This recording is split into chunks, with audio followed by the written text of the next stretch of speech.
get into that. It's something. We will get into that. We will get into what's going on with the Michigan Wolverines because their head coach Sherrone Moore was arrested after getting fired. And there's a whole lot of stuff going on with that situation that we need to unpack and figure out. But first, let's get to our headlines. Brought to you by Doral Hyundai, home of the Pricito, our lowest price. Visit us at Doral Hyundai or DoralHyundai.com. And last night, Carter Verhaeghe. Keep scoring. Papa Carter.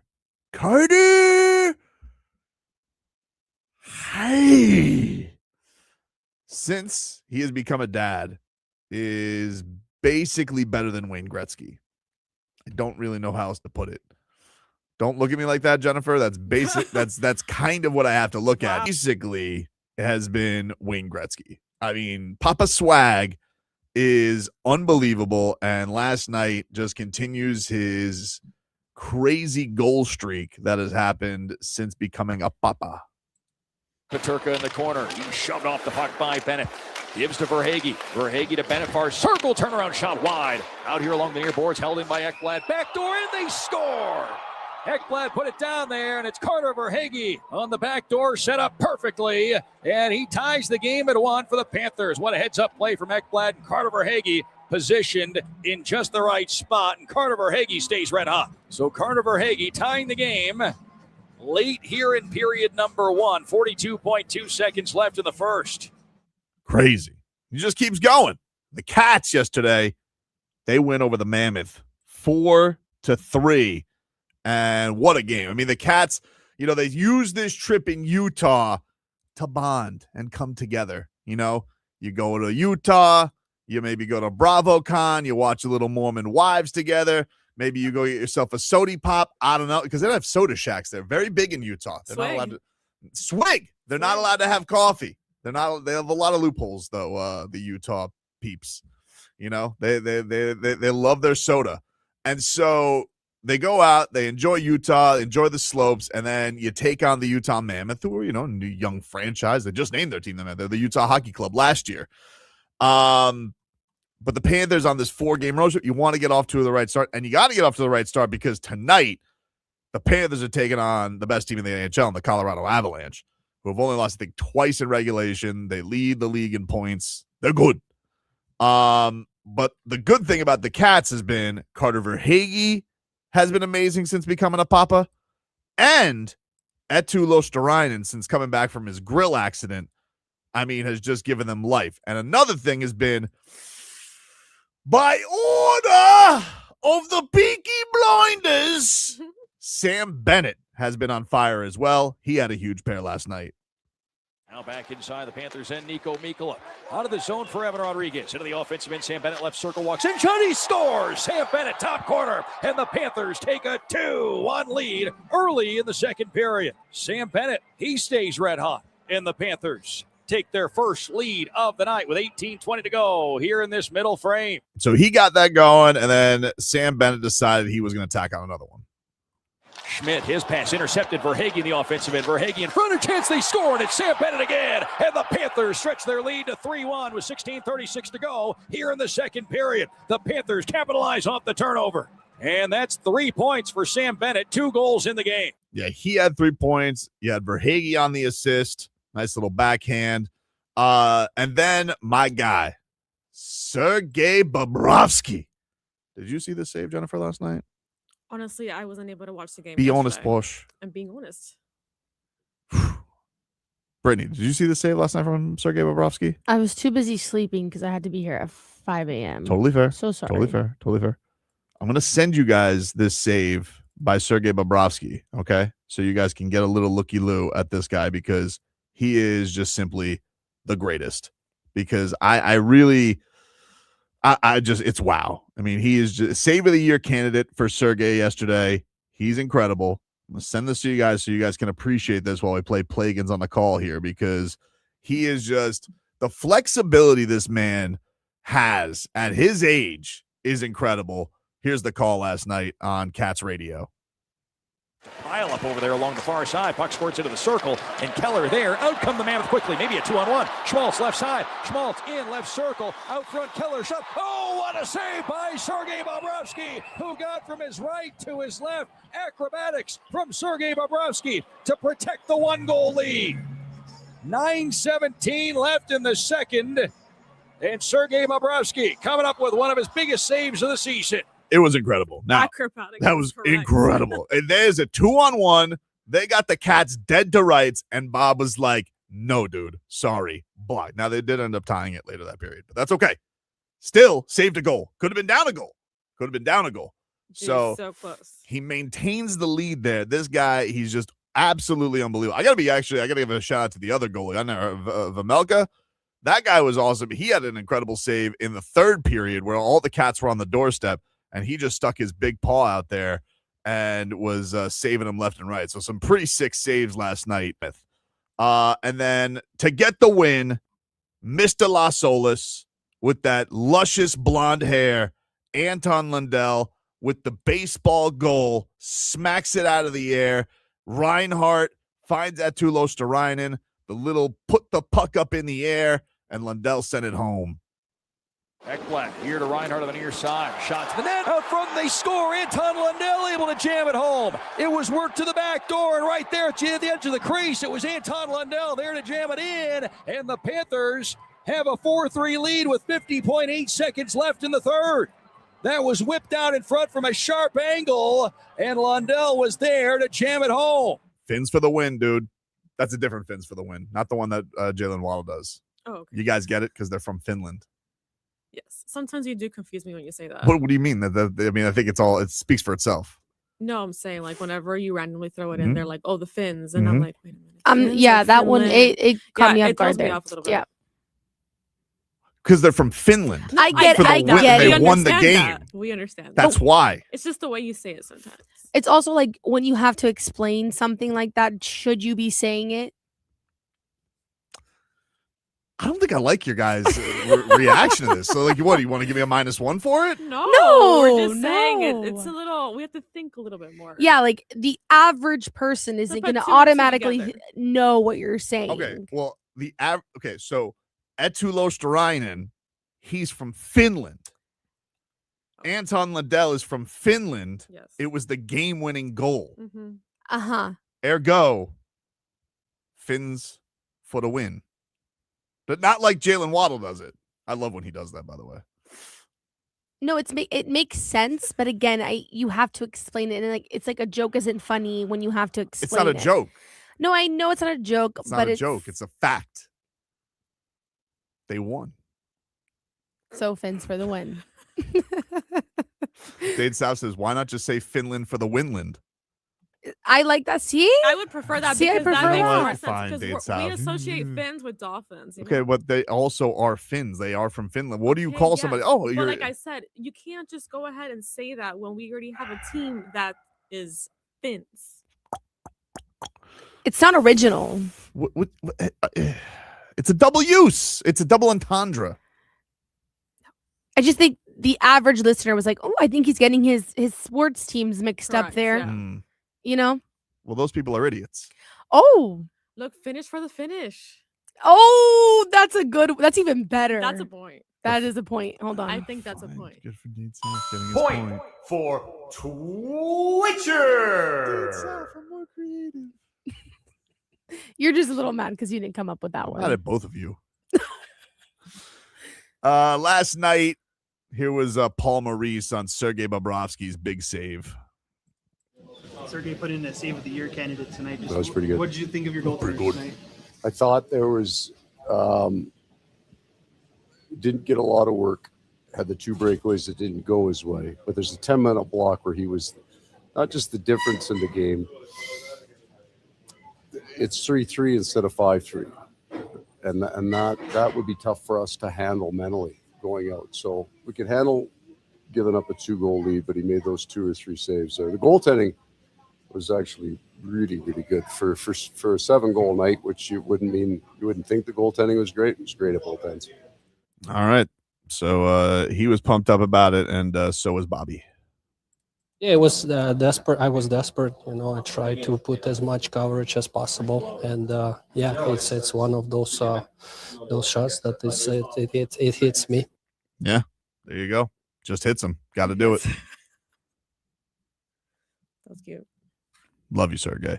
Great job by the Cats. They'll keep it rolling tonight. You, of course, can hear that game here on FM 104.3 WQAM as your Panthers are streaking. A lot of things here. Dolphins back on the practice field today.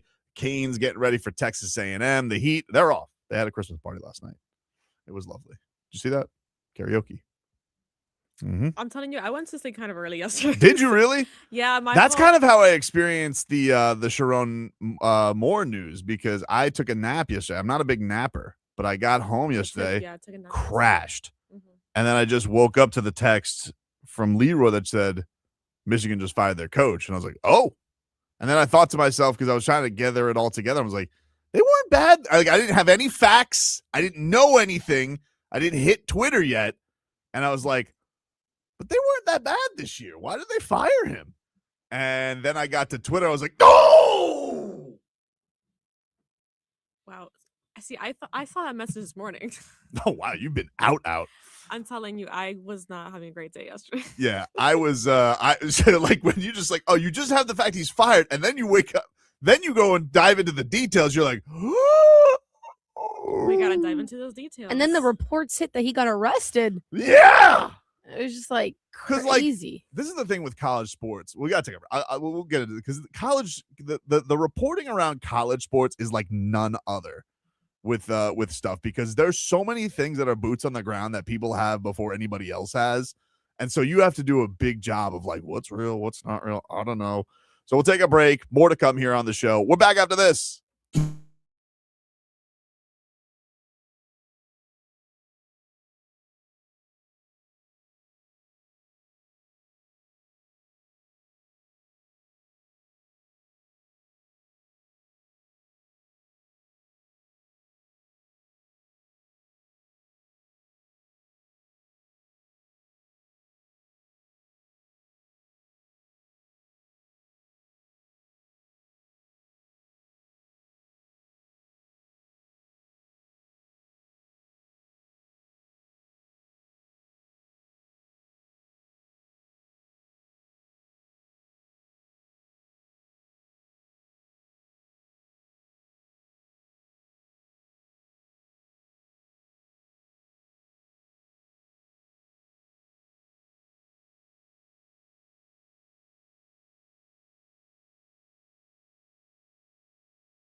All right, welcome back, everybody. Tobin and Leroy here with you on FM 104.3 WQAM. Take you guys up until 2 here on the program. We're streaming live on YouTube and Twitch. 104.3 WQAM on YouTube. The handle on Twitch is Miami 104.3 WQAM. And the Miami Heat remain off. They will be, I think, probably back practicing tomorrow. The Dolphins will be back on the practice field as they get ready for Monday Night Football against the Steelers. Tonight you got Thursday Night Football. The Buccaneers are hosting the Falcons at 8:15. Big game for the Bucs. Obviously, they've been slumping a little bit. Falcons not so much. They're kind of dead. So they'll be there when they're counting down to that thing being donezo for them. So we got that one. And then the NBA Cup last night. I don't really know if anybody's got a shot against the Thunder this year. I got to be honest with you. This may be over. This may be over before it started for the NBA season. They won yesterday 138-89 over the Phoenix Suns, and they're just throttling everybody. You know, they're at full strength. They got Shea, they got Chet, they got Jalen Williams going humming. They got all their wing defenders to throw at everybody. And they annihilated the Suns yesterday, and I just they're 24-1 right now. We're probably watching a historic team. I don't know if anybody really is like grasping that. It doesn't quite have the cachet, it feels like, even of the Warriors, and I don't know quite why. I'm guessing because when Steph was going off the way that he was, when people were thinking that they were going to be an all-time team, that it was just so cool because it was kind of like the start of the three-point revolution. He was this unique player. I don't know if it's just that this team just bludgeons you, demoralizes you with defense, and then is just great kind of everywhere. But they said this last year when they won, and yeah, got, I guess, a break because Halliburton got hurt, but that they were going to come back stronger, and they got such a swagger about them. Now, mind you, Phoenix didn't have Devin Booker, so I mean they were coming into that game already wounded, but it wasn't even competitive. It was just like you turn it on and the thing was over before it started. Not competitive at all. No, they sat all their starters in the fourth quarter and they still scored 140 points. Yep. It was a humiliation. It really was. Now, on the other side of the bracket, the Spurs won without Wembanyama yesterday. Stephon Castle went off for them, and they beat the Lakers. So the Spurs, it will be interesting to see because we do get Chet versus Wemby. I would assume, I don't know if Wembanyama's going to be, but it feels like it's starting to trend like Wembanyama's coming back. So maybe we'll get that in Las Vegas.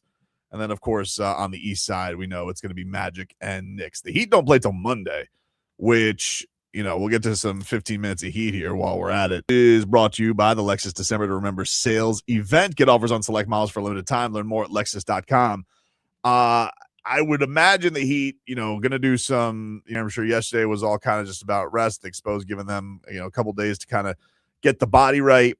And then the good thing is they'll get, Friday, Saturday, Sunday to kind of just practice, get themselves right, almost like a mini training camp, if you will, to kind of recalibrate things and get things right. And they look like a team that's got to get things right, certainly on the defensive end. I mean, they've let the last couple of games just, two guys just go off from three-point land in Desmond Bane and Zach LaVine. And then they got to figure out this whole just order of operations thing with the team because it has just been a little bit wonky, and they got to figure some things out from the standpoint of getting guys in the roles they need to be in, what's working, what doesn't work. Because this isn't going, this should be a place where they're hitting their stride and peaking because you're like, all right, we got to like the Thunder. You're like, hey, now we got everybody together. We're all humming, but has been doing this now for 3 years, basically. And the Heat basically, and this isn't just a Tyler problem. It's just when Tyler came back and then out, everything's been a little bit more inconsistent. And so hopefully a team that really kind of took the league by storm with their incredible pace, well, now they get some days to rest the body up. Maybe they feel like there's been some wear down. Maybe Pelle Larsson's able to go. We haven't really gotten any word on his ankle. At least I haven't seen it on the status of when Swedish Swish will be able to come back, because that was a gnarly ankle twist. But man, it's been a frustrating losing streak for the Miami Heat that needs to figure some things out, because the season has been always calibrated as like, hey, what are they going to do? What's the direction of this franchise? Where are they going to go? And I don't really know the answer to that, because I was I didn't think they were going to come out of the gate blazing like that, being a 3 seed in the East. And by the way, they're only like 2 games out of being the 3 seed again. Like, everything's pretty mashed down there. The Celtics, though, are surprisingly surging, and Jason Tatum seems like he is going to come back at some point this season. So, maybe they come in and they're getting back into the mix for a playoff run. I don't know. We've seen. I mean, we saw Drew Smith come back from an Achilles. He beat science, and it seems like Jason Tatum is prone to do that. He seems like a maniac. He wants to do his whole make the return thing. But yeah, the Heat have to get to a point where everybody is comfortable in their role and making things move in the way they were, because they just look like a machine, for the first 20 games of the season, and like these last 5-6, it has not been that same mold. And I was like kind of looking back and I was like, well, was I duped? Did they beat a lot of like wounded teams? Like, I know they got some breaks with like Giannis being out, and they got some breaks with like, with like AD being out against the Mavericks. And so maybe it was like, was it fool's gold? I mean, Like, they also played a lot of teams on back-to-backs where their starters weren't playing. So like, I think that that is a big part of it too. Like, they haven't matched up against great. Sacramento Kings loss is just that was an awful one. That's just the like demoralizing. That was an awful one. But they faced the Sixers without Embiid, but they did face Maxey in that game, and that was like where it felt like the team was hitting a crescendo. They didn't have to face Steph with the Warriors. They did beat the Knicks, and they did beat the Cavaliers with everybody out there, and then they strangely lost to the Cavaliers when the Cavaliers rested everybody. Yeah. So that was super strange. So I don't think it's all been fugazi. Like, I do think that there's been some good moments in there, but I was like, oh, maybe they have gotten a little bit of a break, and when they've taken on this better competition as of late, they've just felt a little step slow on it. And so that's something to consider with all of this as well.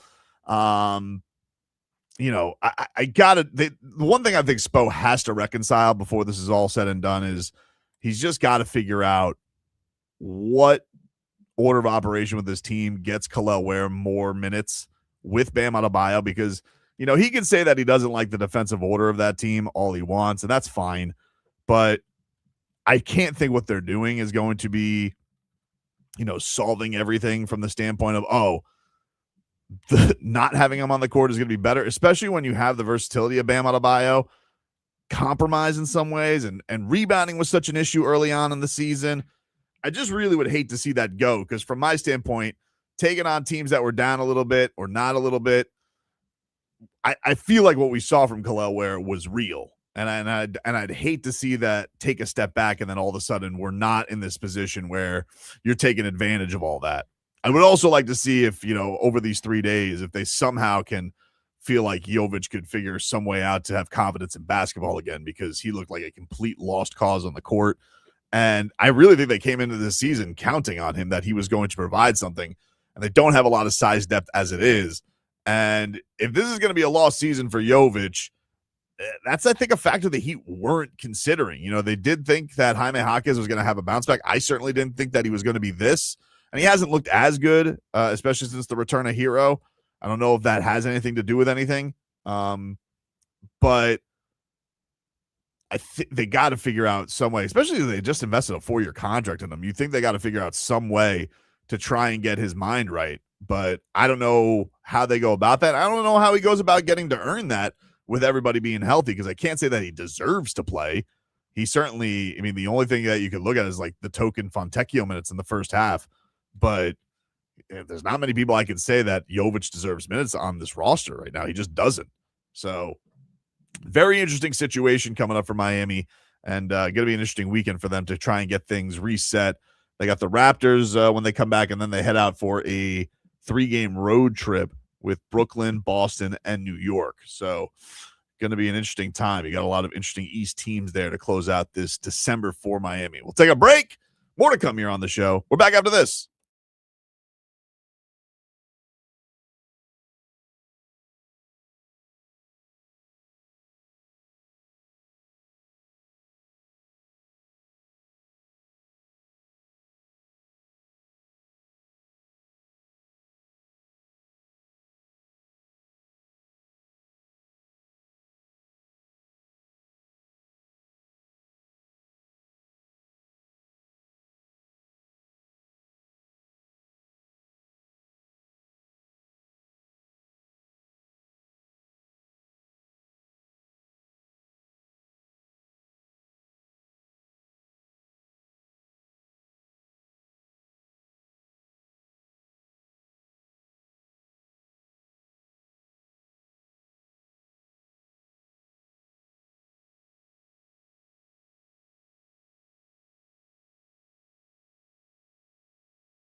All right, welcome back, everybody. Tobin and Leroy here with you on FM 104.3 WQAM.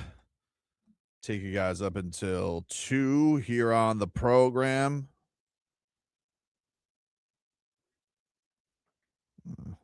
Don't tag me during the show, Galen. Just come get me. McDaniel didn't talk. They have a different schedule. They play on Monday. Sent you like 9 players. Badgering me during the Is show. he asking you for stuff? He's asking me to McDaniel time like I sent you like 5 players the other day. You couldn't have more sound to choose from, did McDaniel speak? You don't want to play him anyway. What does he do? He didn't give responses anyway. You know, I would love to put a muzzle on.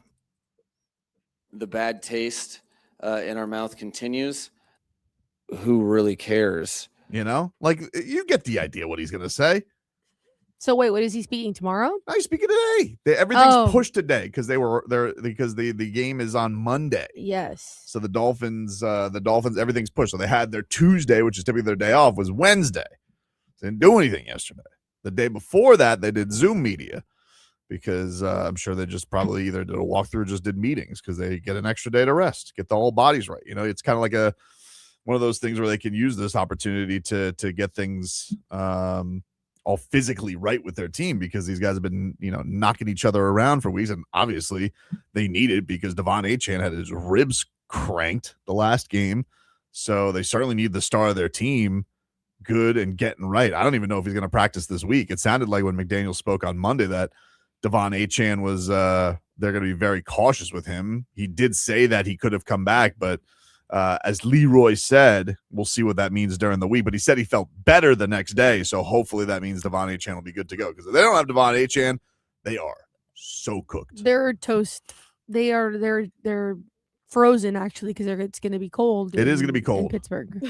It is. They will be absolutely frozen and have no shot at it if De'Von Achane can't go. And that's saying and that's even with Jalen Wright looking really good. Like people may say, "Oh, come on, the running backs, they've looked fantastic." Jalen Wright had a real breakout game, and that's great. I'm not saying, but there's one thing to do it against the Jets. It's another thing to do it on prime time on the road against a team that's not basically tanking. If they don't have their best player, which then I don't know what to say. Like they're gonna feel sunk because he's the heartbeat of everything that they've done. Even in that game, the Dolphins basically set the tone. Jalen Wright, great game aside, that game was set by De'Von Achane, who looked like he could have gone and had a record day. I don't think they could survive a game against a real team without him right now. No, absolutely not. Like there's just no chance. They might as well take us off prime time. Josh Hart says, Tobin, I'm giving Achane the rest of the year off. Why would I play him?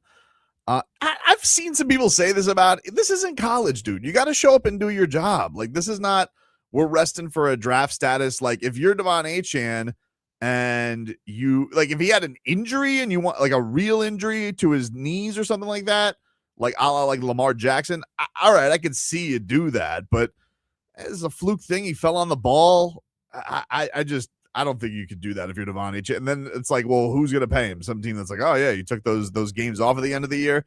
Doesn't usually go well. And I feel bad because running backs usually get screwed.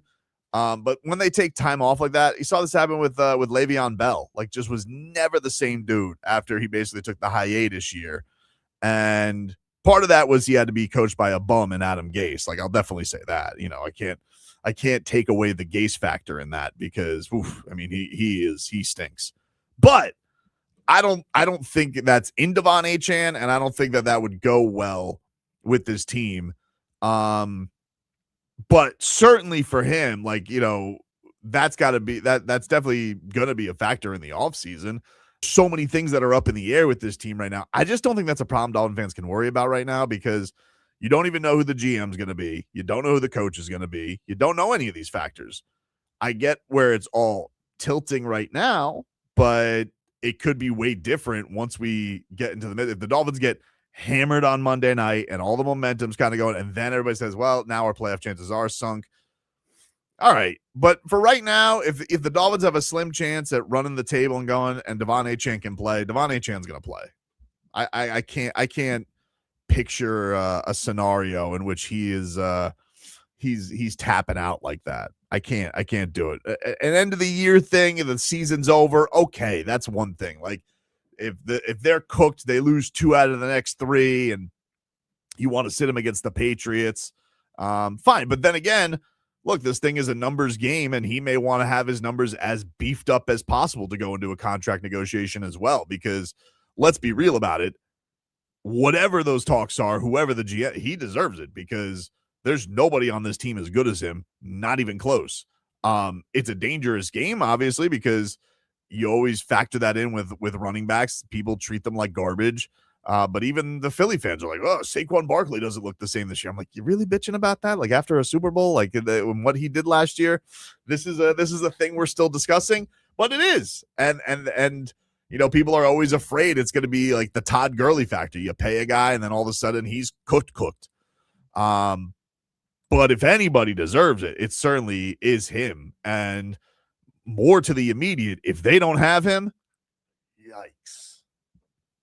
I mean, if they don't have him, they're going to need Jalen Wright to give them everything they did in that last game. Tua, you're going to have to take the kid gloves off of him. And I don't know what that looks like.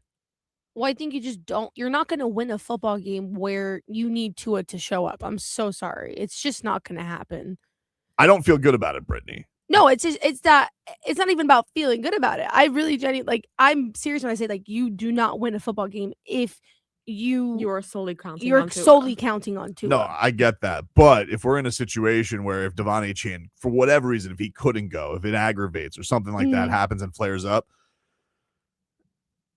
I don't think you can go into a game and say, hey, we're giving 30 carries to Jalen Wright. And that's exactly. Like, you're going to have to find a way for Tua to get the ball to Jalen Waddle as much as possible. And yeah, it's a dangerous game because it's certainly a guy who doesn't flourish in these climates, doesn't usually flourish under the primetime bright lights. So it's going to be I feel a little queasy about it. It's going to be an interception in bunches kind of day if that's the case, in my opinion. Dude, absolutely. If he's in one of these spots where like he throws one, this one's ripe for 3. Yeah. And it's one of those games because he's playing in the cold, in the real cold, because everybody who was in New York last week said it wasn't even that cold. So yeah, it's going to be like in the they're saying single digits. I think the single digits is what they're saying. I'll check it right now. Wasn't it like in 20-something? The last I checked, it was looking at the last I checked, it was going to be a low of 18, but it might have gotten worse. I'm not really sure. Let's see, Pittsburgh on Monday. Wow. It changed? No, it's saying on Sunday there's a 60% chance of snow with a low of 11. Right now for Monday, it's looking like a low of 16 degrees with a high of 22. Wow. So it's going to be frigid. And that's not for Tua. And they're by the what do you call it? Like it's not a lake, is it? What is it? Rivers. They got rivers. Yeah, a river. 3 of them. So that's wind chill. You have to add a factor. Does wind chill come off rivers? I thought that was a lake thing. No, it comes off any body of water. Are you sure? Isn't it what Leroy says that lake affects? I know lake affects. Yeah. Is there river effects? I don't think that's a thing. Is that a thing? But I think by any body of water, it's automatically colder. You sure? I'm almost positive.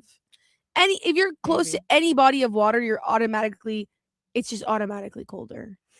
Because it's like down here, cold. It's colder than when it's like where I grew up, because I grew up in the upstate of South Carolina. So it's kind of like, people like to make fun of me, but it is kind of landlocked. You're not by any body of water. You're not by that Savannah? No. Is that where the downtown is? Where's that? Where's the Outer Banks? Is that North Carolina? That's North Carolina. You're thinking the most notable city in South Carolina is Charleston. I thought it was Myrtle Beach. I mean, that is like if you're I almost said something not nice. Let me not say that. Let me keep that thought to myself. That's fair. I don't know if there's river effect, but who cares? It's going to be like 11 degrees is 11 degrees. It's going to be freezing as hell. Yeah, it's going to be and that's not Tua's thing. Far from his thing. It's better. This team is better suited for this stuff. With how they've been going about things and turning more into a running team and taking their trenches over. But that's with one of the best running backs in the league, and it's no slight at Jalen Wright, and it's no slight at Ollie Gordon. Those guys have been decent, and especially in their call to action. But if you don't have that guy, you're talking about you better make Aaron Rodgers look like an absolute bum on defense, and there's going to have to be some turnovers to set you up and make the field short. People are saying, like, who's going to have the better game, Minkah Fitzpatrick or Jalen Ramsey? I mean, like, it's an interesting thing on the Petty Bowl because Jalen Ramsey was done with Mike McDaniel. Mike McDaniel was done with Jalen Ramsey. Jalen Ramsey gets to an organization that he wants to go to in Pittsburgh. You know, it's so great over there. But Minkah Fitzpatrick, I think it was genuinely hurt that the Pittsburgh Steelers gave him up. So I feel like if there's a more petty place to play from, I feel like it's Minkah Fitzpatrick if there's going to be a guy. And I also feel like, I don't know, Minkah looks like right now, like he's cranking into the guy that they were afraid they let go. Like that's how good he's playing football right now. Heartbeat of this team. I don't necessarily know if that's the case for Jalen Ramsey. Now, mind you, I'm not watching every Pittsburgh game. I know what the metrics are. They're not very good on like his pass defense and whatnot. People have been trying to move him to safety basically for 3 years. It seems like it's more trending in that direction. But I feel like Minkah's like kind of peaking right now. Like he's playing just at the right time for a Petty Bowl breakout. And so if they don't have De'Von Achane, yeah, it's going to come down to Minkah Fitzpatrick having a ball out and making Aaron Rodgers look like he was on an ayahuasca retreat. Like that's how he's playing, and that's how he's going to have to play if they don't have Achane. But we'll see. We'll get practice reports today. I'm sure we'll get reports from the coach on where things are. It's going to be an interesting thing to check out. We'll take a break, get you caught up with your headlines, including a Panthers win and lots more in the football landscape as well. We will get into this Michigan story as well, and lots to get to. Take a break. Back after this.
Welcome back, everybody. It is Tobin and Leroy here with you on FM 104.3 WQAM.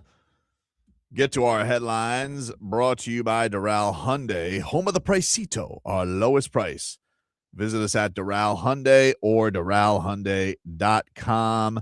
Last night, the Florida Panthers beat the Utah Mammoth 4-3 for their third straight win.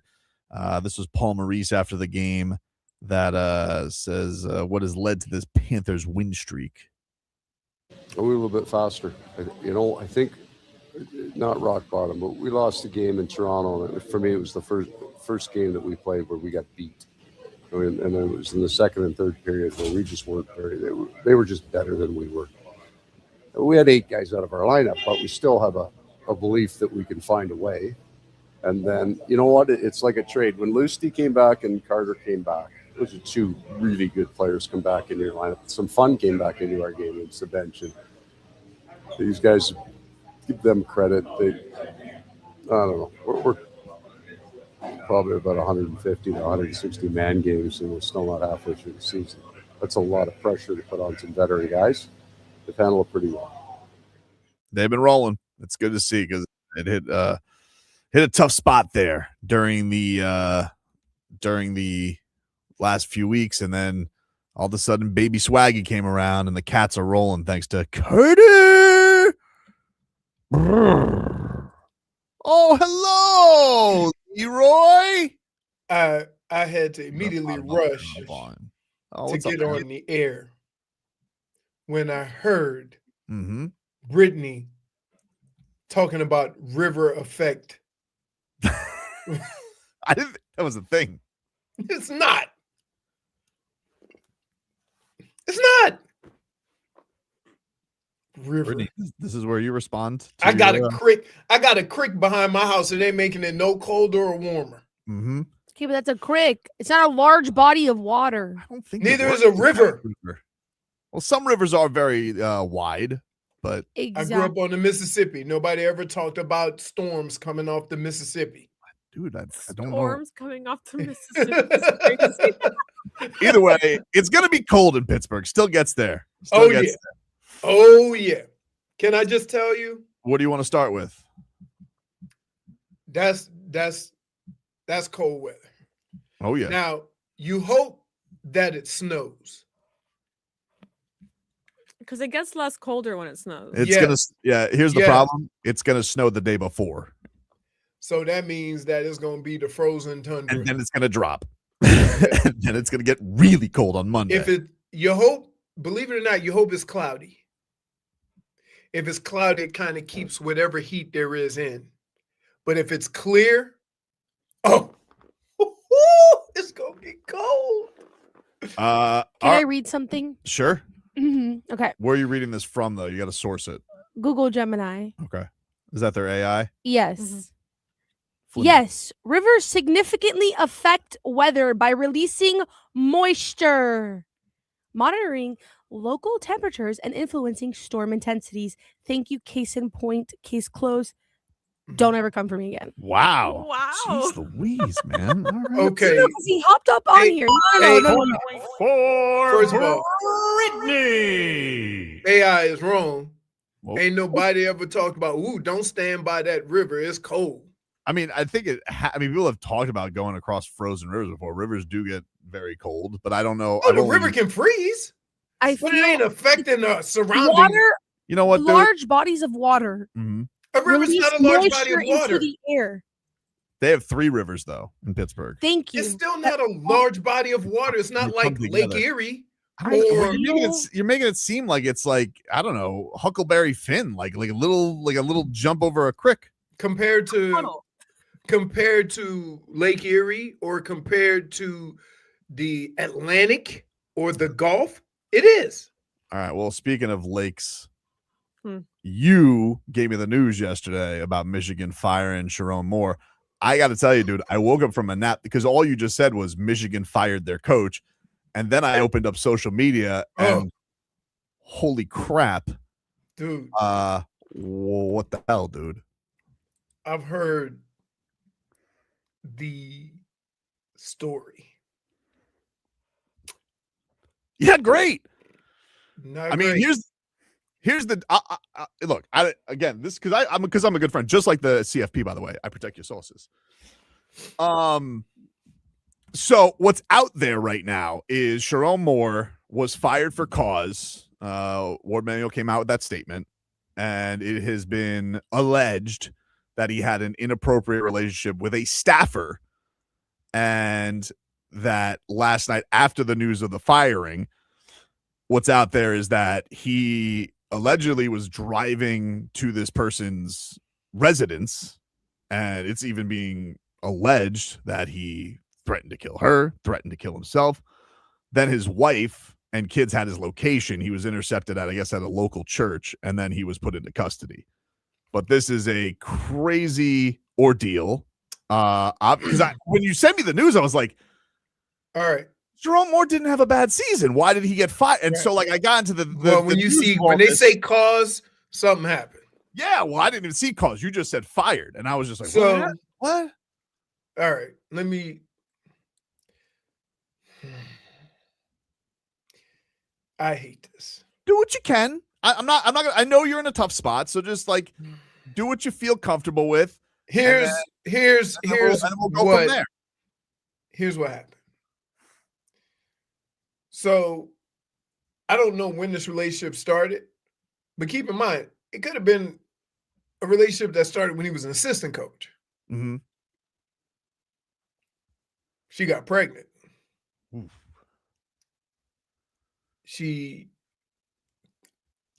I think she had an abortion.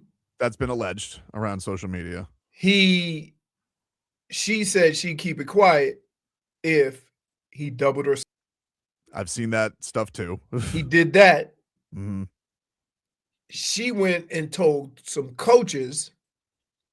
The coaches had a meeting without him, and they went to the proper channels, and he got fired, and he got upset. I would say this. Have men not learned, dude, that the side chick doesn't want to be the side chick?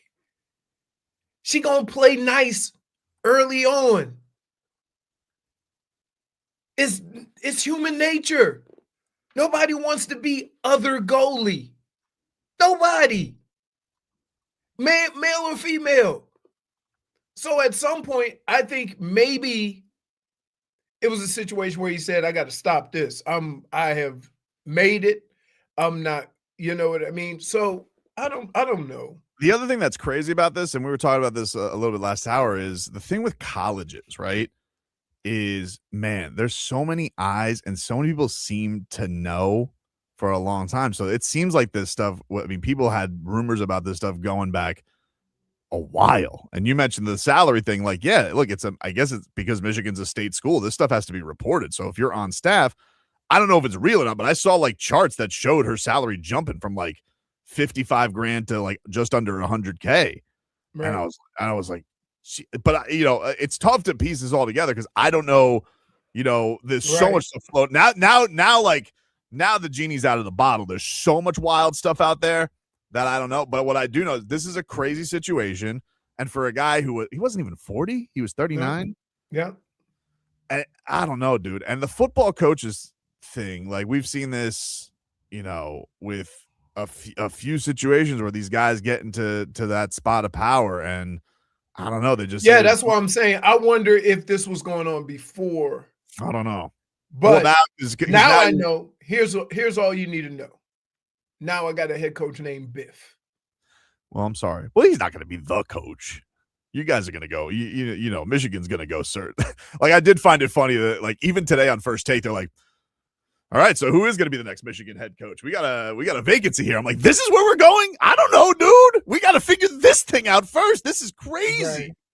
Right. But the problem is that, like, she can't, they can't do nothing to her because then they'll get sued. Well, yeah, they can't. Well, it's an uncomfortable situation for everybody involved. I don't know what the solution is, to be honest with you. When I start reading the story, I'm just like, damn, you realize black head coach at Michigan or Ohio State. Ohio State has never had a black head coach. Think about that. So it's unfortunate. And I look at it as, man, I don't care what color you are. People just do dumb stuff. People not thinking right. This is one of those situations where you probably need to get ahead of it. But I'm wondering, and I'm wondering if this relationship was going on before he became the head coach. I don't know about that. I know Adam Schefter, I know he's getting some heat for this, but he was on First Take this morning. And he said, quote, Adam Schefter, he went to Michigan, yeah? Right? Yeah. He said, what we haven't heard yet is Sherrone Moore's side of this. And he gets to say his particular in this situation as well. I do know he felt like people had it in for him for an awful long time. Well, then, and I'm going to just throw this out there. I'm going to just throw this out there. When you know people are after you, button up. Right? Like you have to handle yourself accordingly. And you can't have no dirt out there if you already under the thought that people are out there to get you. Maybe they didn't think he should have had the job or whatever. You definitely got to keep, So I don't know. I feel bad for all parties involved because this is real life stuff, a real life situation that's getting caught up in media. Yeah, the backdrop of sports. And this guy, what's being alleged seems like, the maybe the having all of the power and access of a highly powerful position, he didn't handle it so well. And now the backdrop of finding out that was all coming crashing down before you're 40, you have a $15 million a year job and you think, dude, I'm set for life. I'm going to be a legend. I'm going to win the next championship at Michigan.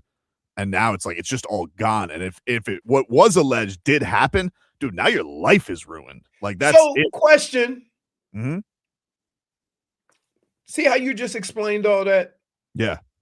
Why was he not aware of those situations, circumstances? I don't know.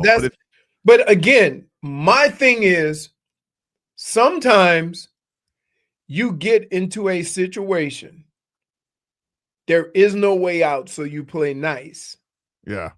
And then it just comes to a head anyway, because it could have been Tuesday and you did something.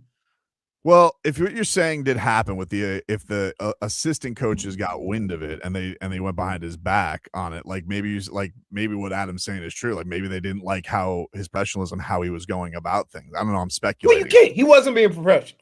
Right. He wasn't being professional. But the thing is, but again, if this all happened before he became the head coach and now he's trying to find a way to get out of it, but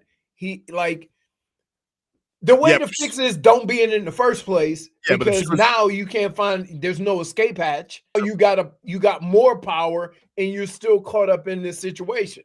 Yeah. Well, if she was employed by the office and he is the head coach, like who cares when it happened? Like it's correct. It's there. And then if your response to all of it, if that's true that, this involved threatening, his damn mind. Dude, that's first of all, my first thought was, he ain't gonna do nothing. He cried after a win. That was my first. Well, that was like the crier.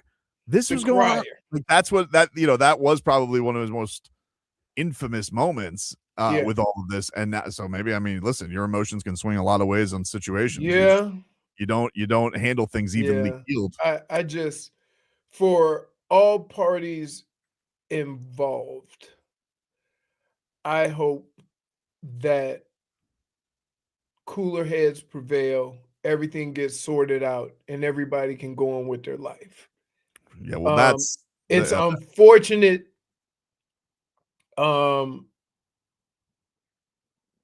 But he, to some extent, did it to himself. That's what it seems like. Right. And sometimes the rise with some of the stuff you're doing, there's no escape hatch. He had no way to get out of it without ending up like this. And that's even a more that's even a crazier spot to be in. Say you want to start doing the right thing, but you can't because it's gonna all come to a screeching halt. You see what I mean? That's unfortunate. It is unfortunate, but also like, and this is the thing that we're gonna find. Like, is there even more to that? Maybe he was doing that we didn't know either, too. Like, so maybe it's a one-off, or maybe it's a pattern. We don't know. We can. Obviously, I can sympathize with all parties involved while also saying he should know better and shouldn't even gone there. Yeah. In the end, it's all on him. Yeah. And if it was fast enough, because typically if something like this happens, my guess is if there's not an Avalanche approved, which it seems like the AD had, usually it's a leave thing, and they're just like, nope, fired with cause. And then this all takes the next step of what happened with him getting arrested. Yeah. It's a nightmare. So that's an unbelievable amount of crazy crap to be dealing with. Unfortunate that, and I go to my old saying, just because you're in sports don't mean you're excluded from the statistics of life. We'll take a break. More to come here on the show. We're back after this.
Let's get a Tito's Fantasy Football update here, which is brought to you by, of course, the very delicious Tito's Handmade Vodka. It's America's favorite vodka for a reason, distilled 6 times till it's just right.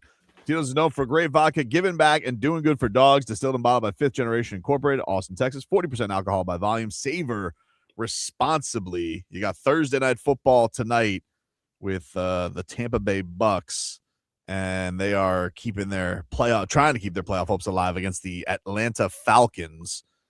Yikes. Yeah. Oh, I'll tune in a little. We had a good run. You got to get me to the Panthers game tonight, so I got to watch something. Panthers play late. We had a good Thursday night run. We had a month, and then Thursday Night Football. Well, you know what happened? Once Thanksgiving hits and then you have football on Friday, you're thinned out. You mean Saturday? No, they have football on. Didn't they have football on Good Friday? Black Friday. On Black Friday. That's a one-off. Okay. But what do they got? Mike Evans coming back today for this game? I don't know. Somebody need to come back. Everybody's hurt. Yeah, they do. They're trying to get right. They started off hot. They were kind of the darling of everybody. They're wearing the creamsicles tonight. The Tampa Bay Bucks, the best ones. Are they? Yeah. Nobody gives a damn about the color pewter. I don't know. I like the Bucks when they went pewter. I like the Bucks. I thought we all hated the creamsicle when the creamsicle existed. No, who doesn't like it? It's synonymous with Tampa football. Creamsicle. But they're synonymous with losing. Like it's the Yuccaneers. Like that's what they're known for. Okay, but still, they won the Super Bowl in the pewter. It's just like when you think about Houston Oilers. You don't think about that red. You think about that powder blue. Yeah, but that's a normal color. Like I mean, the creamsicle powder blue. Yeah, baby. A lot of people go powder blue. It's about as normal as creamsicle. If you had a box of crayons, yep, and one had powder blue color, creamsicle would be in it too. But powder blue is a light blue. Like a lot of teams use light blue. Carolina, it's like Carolina blue. No, that's not. No, they do not use powder blue. Dude, it's kind of the same. It's a little darker. It's kind of. I bet you they call it something different. Just because you called your jeans that were black. What the hell color did you call them yesterday? What? And you bought jeans and they weren't black. What color did you tell me they were? Dude, you made me look up a color yesterday. Oh wait, not onyx, but obsidian. Yeah. And I was like, what? Obsidian? Yeah. Is that not black? He was saying they weren't black. Because here, this is my time of year right here where I get all my golf stuff. I would never pay full price for golf stuff because you just go out and sweat in it or whatever. Okay. So shirts, pants, or whatever. Also, you buy off-season, opposite seasons.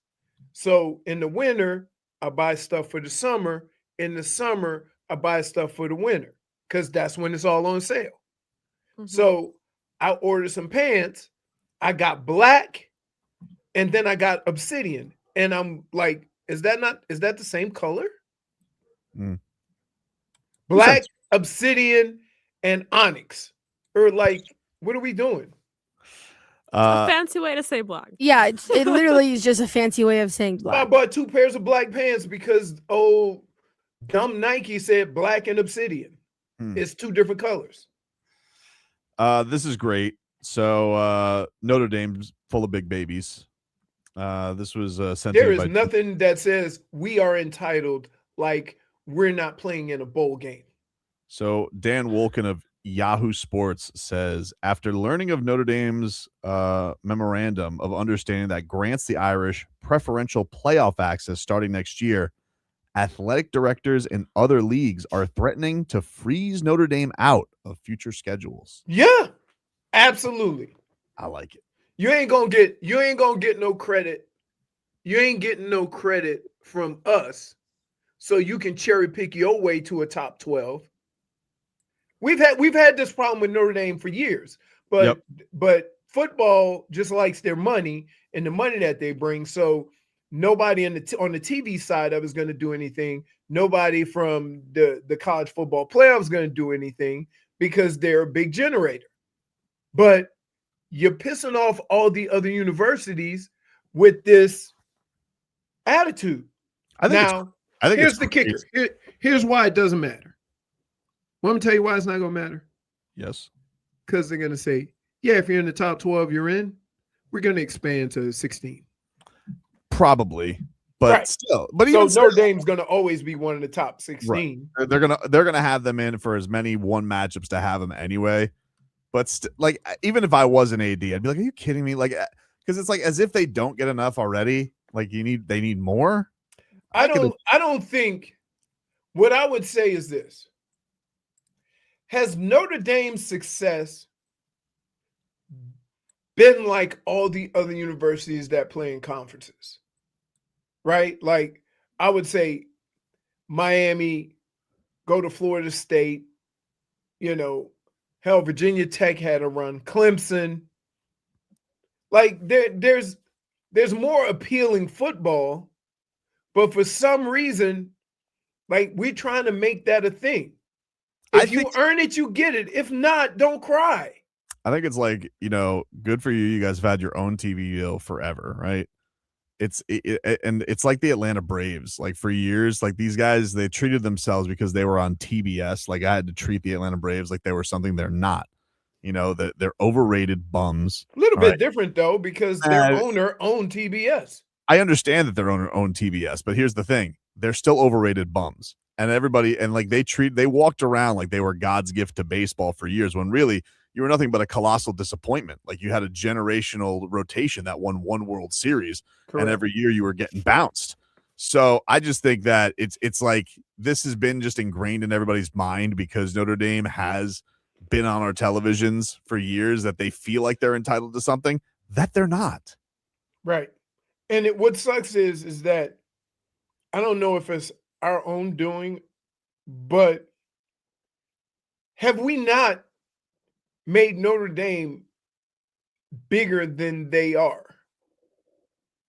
Because like they'll have decent teams and they'll classify them as world beaters. Oh, they got a chance this year, but based on what?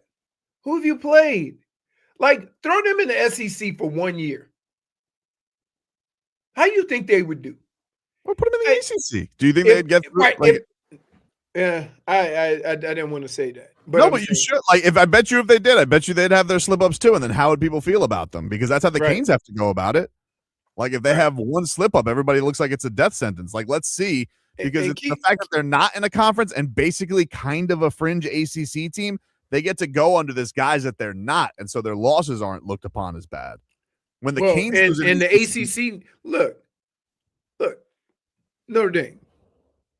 The ACC probably appreciates you bringing eyes and stuff for the little BS schedule you play with ACC teams.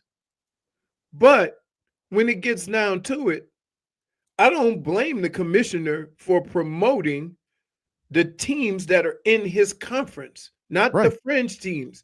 So the fact that Notre Dame is mad that, you wanted them to pump up Notre Dame and not Miami? Like, what are you doing? Like, you had to know this was going to happen. You, for lack of a better word, are the side chick. You are a side chick. And that's how you like it, by the way. Right. You didn't want to be wife material. You didn't want to be a part of the family. You're not going to break my heart. You wanted to be the side chick. You want to go? You want to be a Casa Moore? Go ahead. That's what you are. All right. You'll never be in the villa. Never. Dude. What? I'm trying to make it 2025. He had to circle back a little bit. Well, just 2025.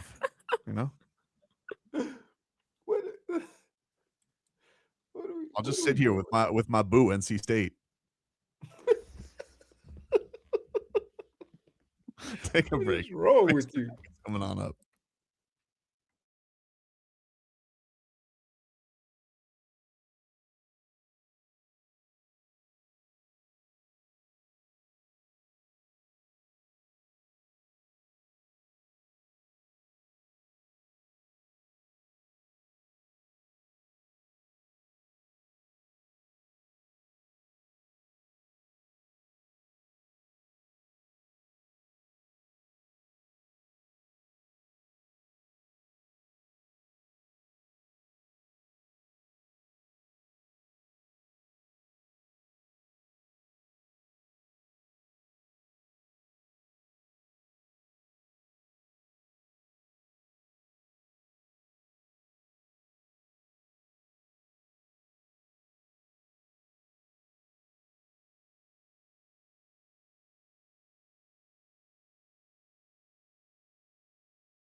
All right, welcome back, everybody. Tobin and Leroy here with you on FM 104.3 WQAM. Take you guys up until 2 here on the show. It is that time of the program where we like to mix things up. We like to refer to this segment as the Mix Bag.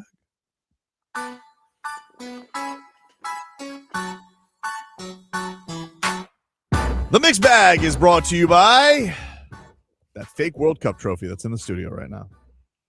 That's it. That's what we got right now.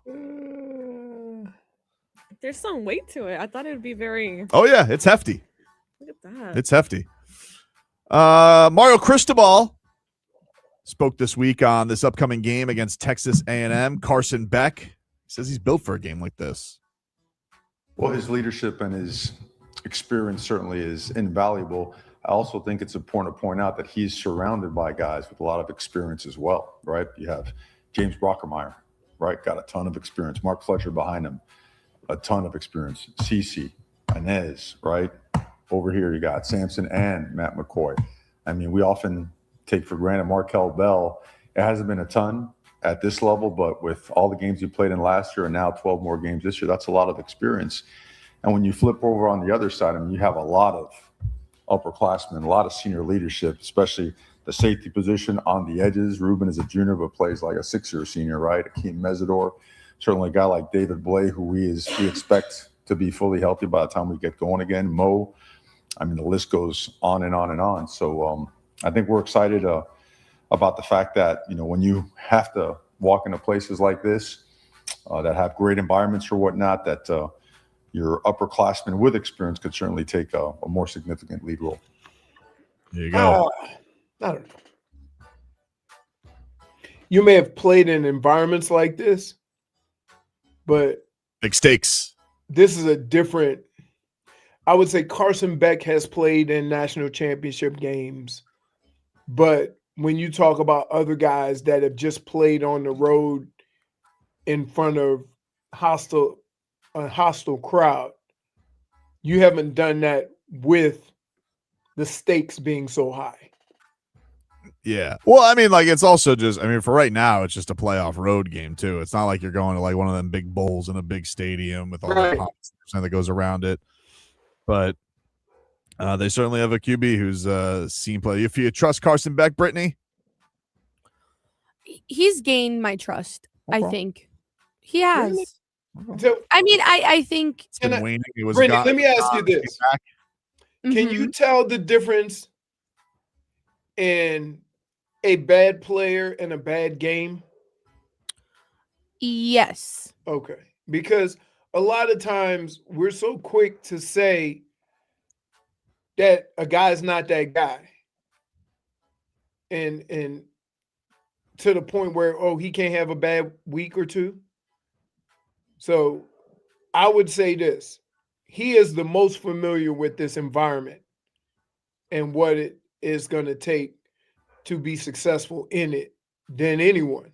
But he never actually played in any of the national championships. Yeah, but you're still going through it. And he played in one playoff game and they lost and he got hurt. Yeah.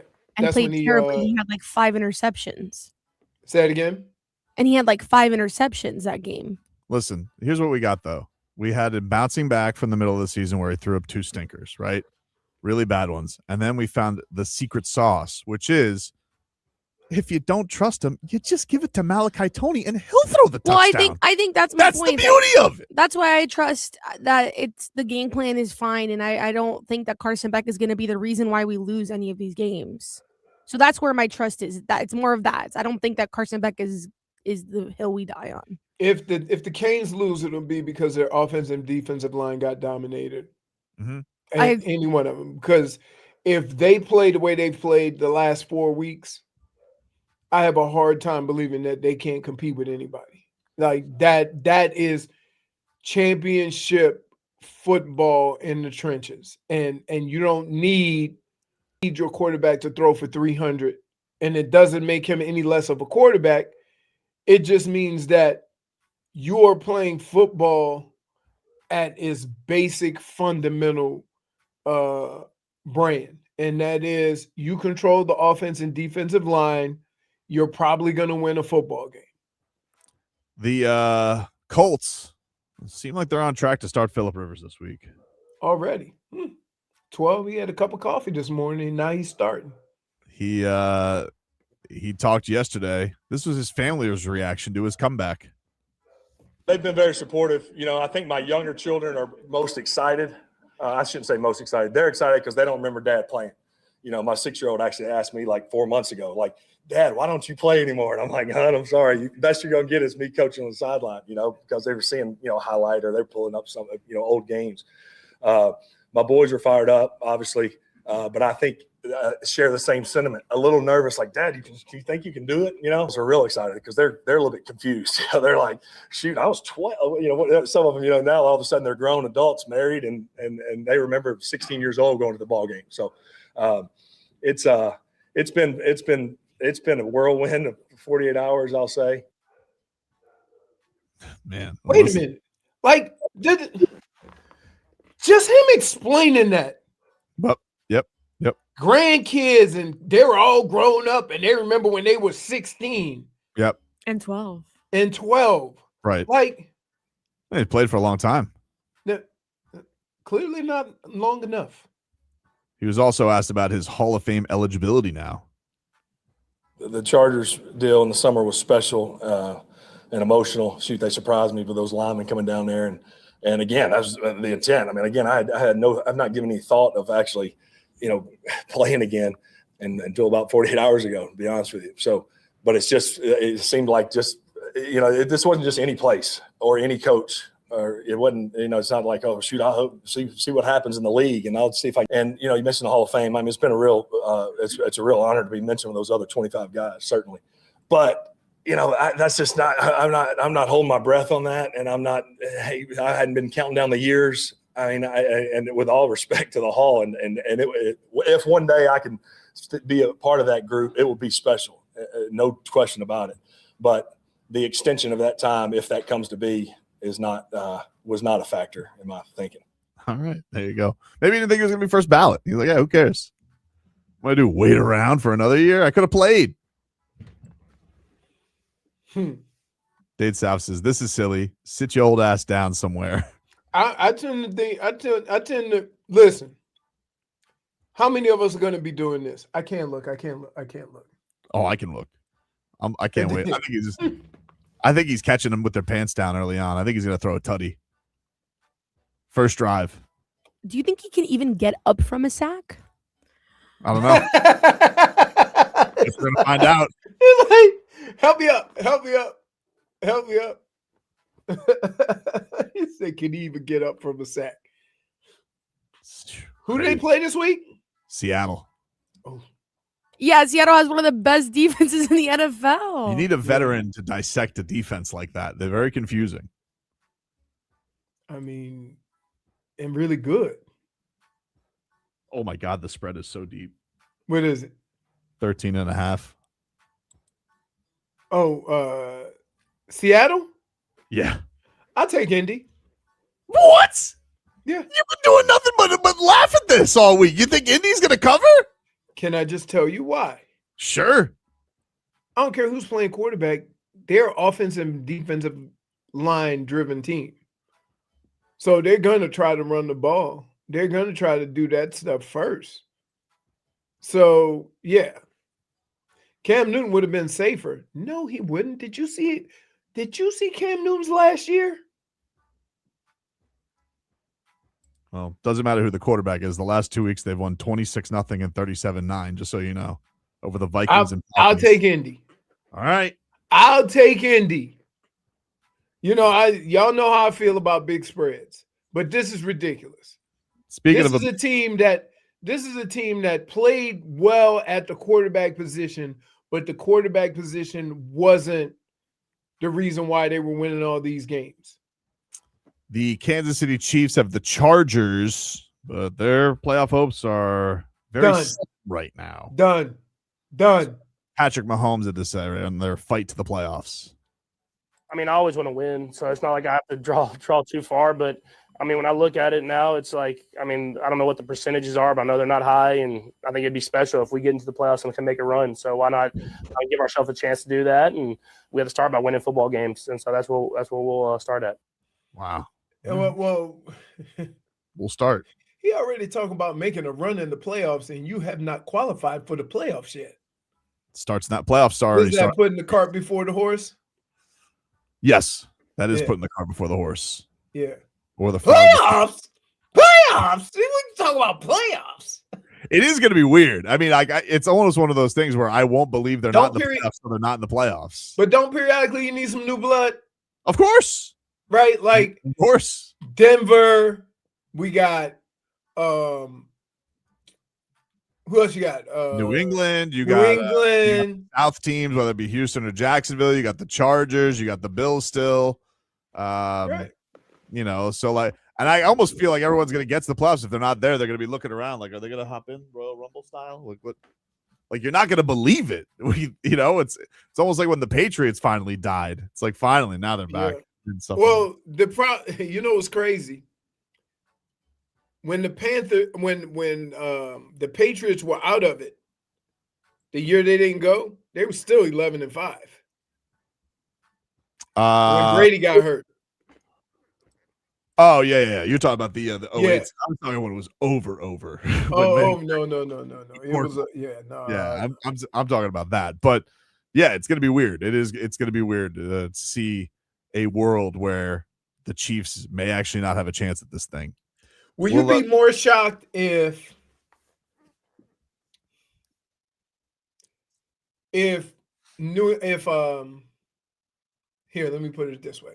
Would you be more shocked if Kansas City didn't make the playoffs or if the Patriots won the Super Bowl? Would I be more shocked? Yeah. Well, I'm not shocked now because it seems like this probably is a question you should ask like 2 weeks ago. Yeah, 2 weeks ago, I would have been more shocked if the Kansas City Chiefs wouldn't have made the playoffs. Right. But I don't know. Like, I don't really like any of the AFC teams. Like, I feel like the NFC is going to win the Super Bowl. One of those teams are. I don't know. I don't know who, but I feel like it's either going to be the Rams or one of the NFC North teams, or they're going to figure it out. Like, I don't know if I believe in any of the AFC teams. I mean, certainly, yeah. I would say this is shaping up to be Jacksonville Jaguars AFC Championship game. Oof, I don't know. Trevor Lawrence, dude, he could go out there. I'm just saying, like, he's at what point are you gonna, like, regardless of what you say, there's the reality of what they're doing. Yeah, then, all right, we'll see. They could still get caught by the Texans. Like, that's not like they're gonna make the playoffs. Yeah, maybe. Yeah, maybe. Maybe they haven't done it. I mean, that's a pretty bunched up division. They could still get bounced. We got to see what old Philip Rivers. Philip Rivers, yeah, they're winning by like a game. No, but I'm saying they still could have multiple teams get in. Oh, they could. They definitely could. But we got to see. Philip Rivers has something to say about that. Hold my beer. You know, he drinking Natty Light.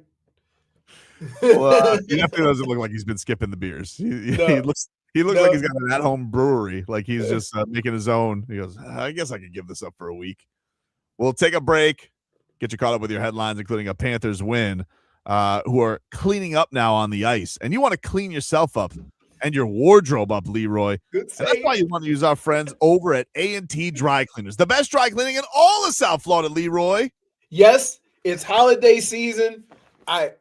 I got a little jean outfit I got to wear. I might have to get hemmed a little bit. If you got these parties you want to go to, clothes not fitting right, they'll hook you up. They've been in business 40 plus years, family owned and run, and they can even do same day sewing. They have a seamstress on site. It's ours, mother. So you know you're getting good quality family care. They service all of South Florida, Dade, Broward, and Southern Palm Beaches, and they can pick up and drop off your order. There is no excuse. If you have something that needs to be done, Ira can hook you up. And if you're a fan of the show, tell them what's up, Tobin. If you're a fan of the show, we got your own little holiday gift here, all right? You mentioned Tobin and Leroy, 25% off your order. So what are you waiting for, all right? You need your clothes clean. You can't be smelling and looking like a bum. You want to go over to the best dry cleaning in all South Florida, and that's our friends over at Antique Dry Cleaners. Again, their number is 954-610-9383. That's 954-610-9383.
All right, welcome back, everybody.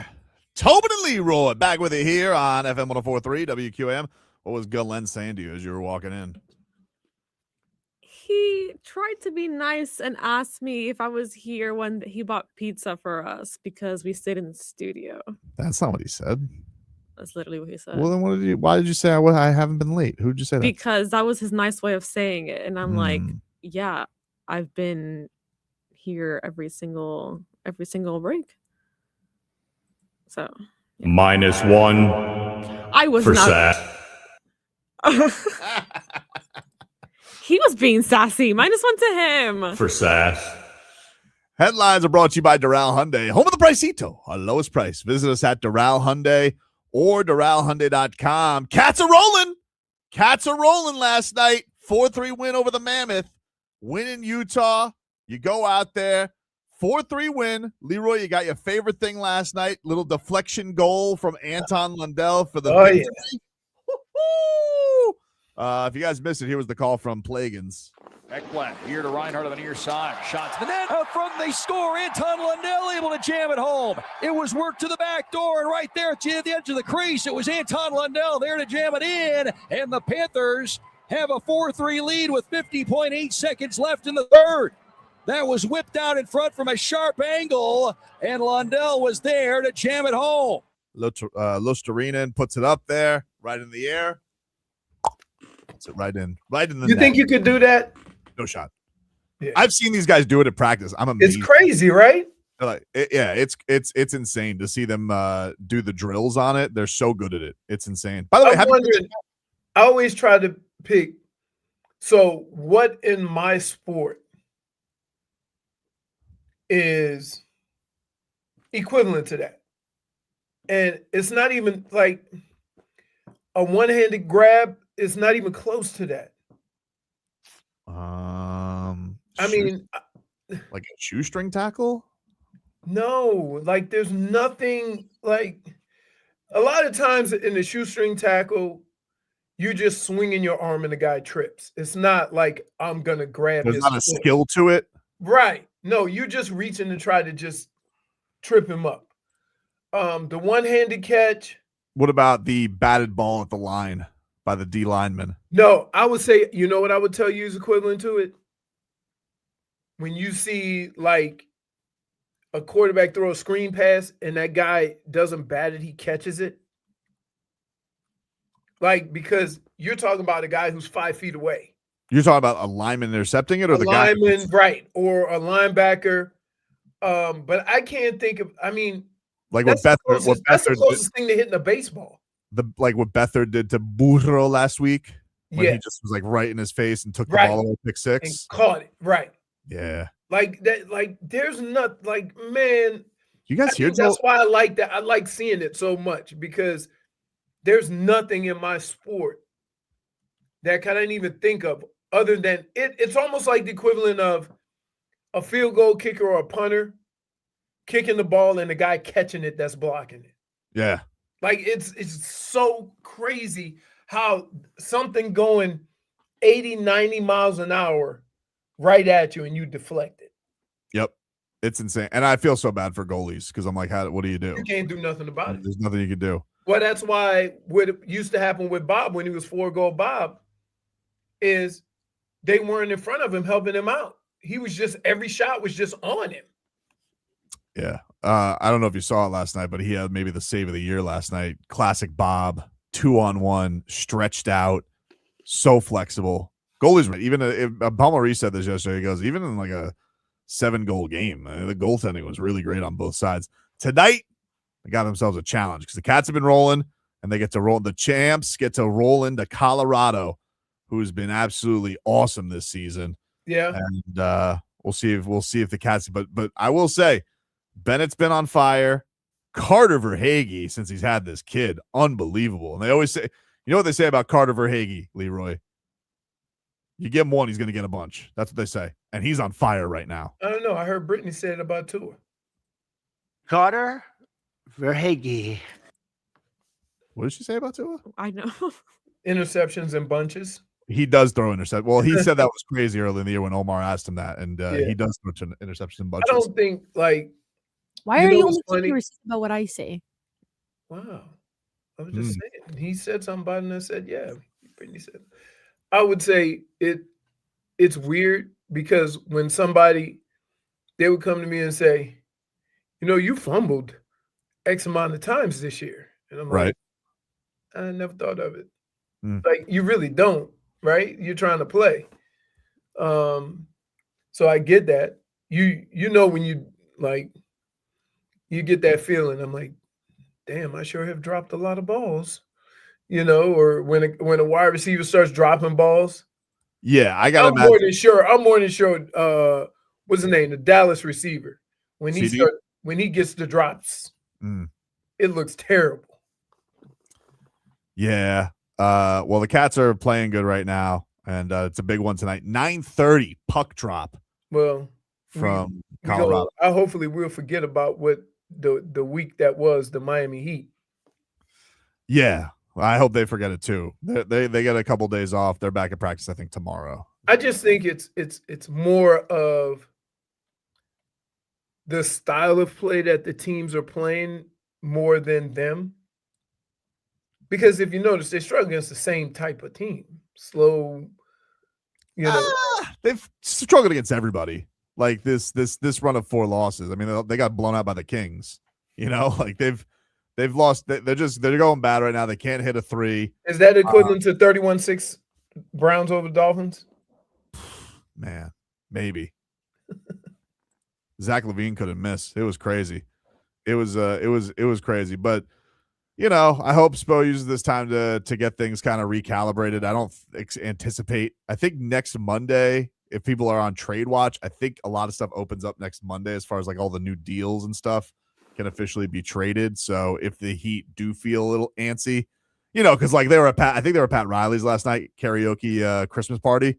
You throw back some eggnog, and all of a sudden you're next to Spo, and you're just like you're like yeah, I hate eggnog too. Well, whatever. They're just sitting back and drinking some wine. Like you get up there and you see Tyler singing karaoke. You'd be like, I don't like the way he sings. And then you're just like, we should get somebody new singing, huh? Maybe they think that. I don't know. I don't know.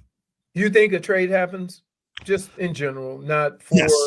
I thought this going into the season. I thought that going into the season that one of the starters was going to get dealt. And I don't know if it is. And I still don't know if it's Tyler. I don't know if it's Wiggins. The Lakers lost last night. What if the Lakers are like, really can use that? Because their defense has been piss poor lately. Well, they don't want Tyler. And they've been snooping around Andrew Wiggins for basically 4 months. Who are we going to get?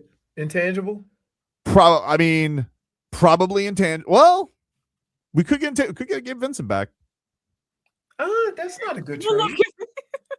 Are you serious? No, it's not. Well, it's not. I think what you want is you want to get a pick back. Like, here's what you would want. You would want Andrew. So you can flip the pick. Exactly, dude. But you still got to make the money work. Yeah, you would probably have to get a couple expiring. Does a pick count for money? No. You would have to make the money work. So you probably get back. I don't know. Like I think when I looked at this summer, I think it was like Maxi Kleba, Gabe Vincent, or Rui Hachimura. Oh, Rui Hachimura, I could do with him. So somebody like maybe Jared Vanderbilt. I don't know what his whoever has the expiring. Wasn't he in the talks before for the Heat? Which Vanderbilt? one? The Heat. I think they did snoop around Vanderbilt for a little bit, but I don't know. I think when I was looking at this summer, the expirings were Vincent and Kleber and Rui Hachimura. Those were the guys who I think their deals expire. Would you rather have Rui Hachimura or Vanderbilt? I'd rather have Rui. I think Vanderbilt can be a little bit of a stiff. I don't know why I always call him Rudy. It's Rui. We'll take a break. More to come here on the show. Back after this.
Welcome back, everybody.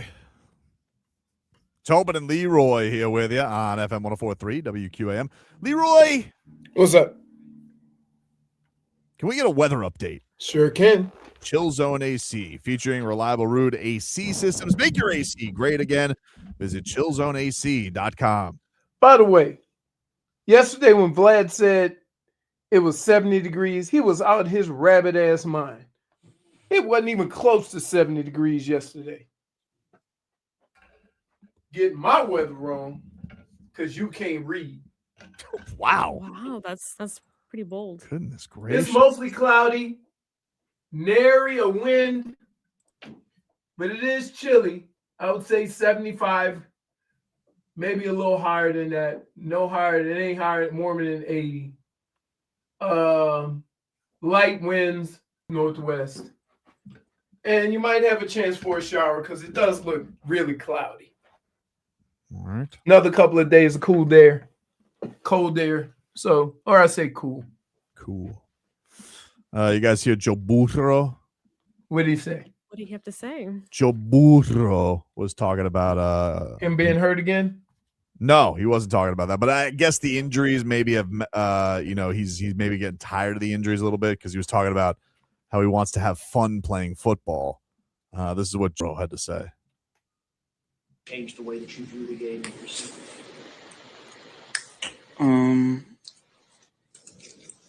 No, it certainly doesn't change my desire to win.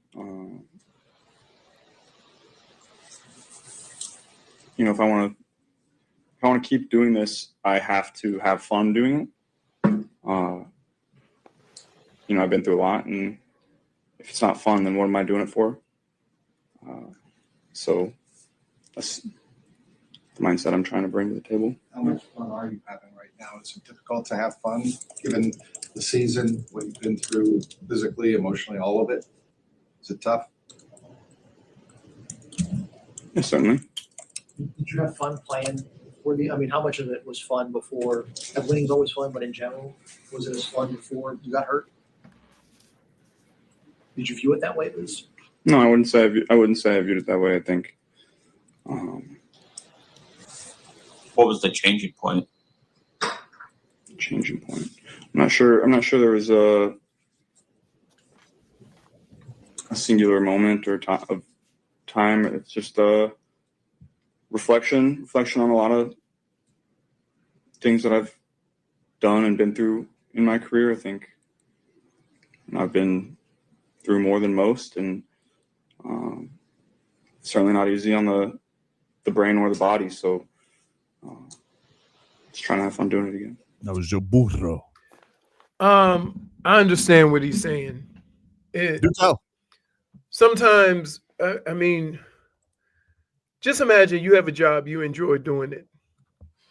But every day you have to drag yourself to that fun job because you're a little under the weather or sick or hurt. And it just sucks the life out of you to the point where you start thinking more about being healthy than enjoying your job. And so, yeah, I probably could have played a couple more years, but I knew that based on the most recent offseason, that if I went and tried to play football, I was going to be a miserable person because it just rehabbing and not having a chance to decompress, because I started rehab 2 weeks after the season. It just drained you. There's guys who retired from it. Look at Andrew Luck. Yeah, a couple people mentioned Andrew Luck. He sounds very much like Andrew Luck taking all those ass kickings. Right. And people don't understand. It sucks the life out of you. Getting up, you enjoy being around your guys. You enjoy playing the sport. You enjoy all the prep, everything associated with your dream job, you enjoy. But now you got to do that with a banged up ankle, a sore shoulder, concussion, surgery. You know, and it feels like that organization never fixes it either. And the team's not good. The organization's not good. You know, so it like when he says I'm looking to have fun, you know, I get what he's saying, and it's hard to explain.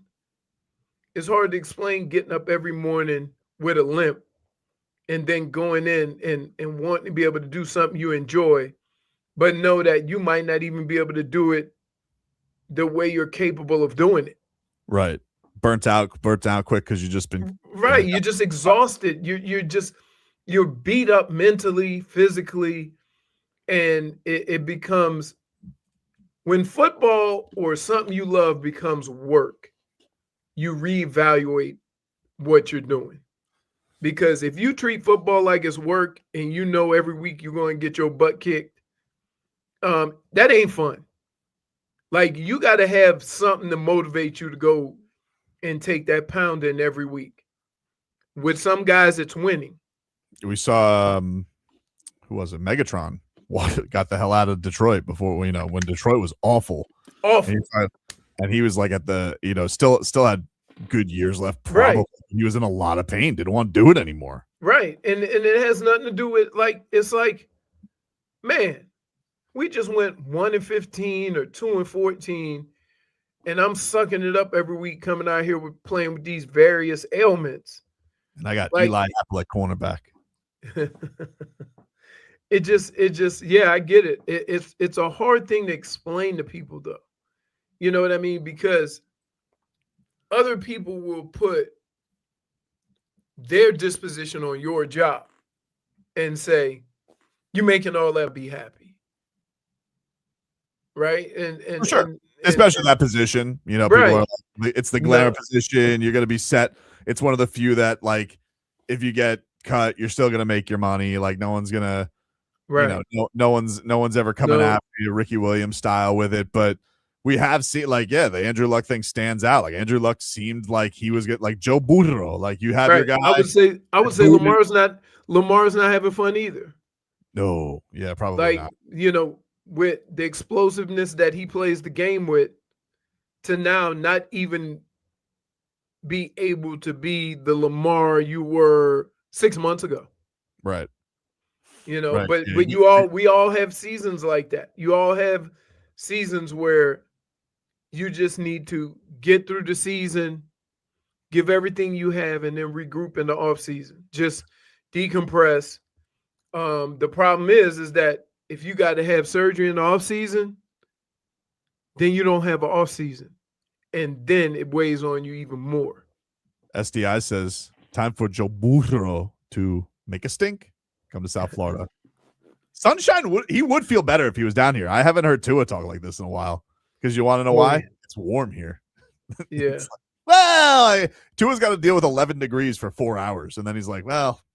Yeah, and the other thing is that unlike football, and I keep saying this, there's 15 to 20 quarterbacks, and there's 32 jobs. And if you have one of those guys, there ain't no way in hell he can go in and just say, I need to be traded. I'm not happy here.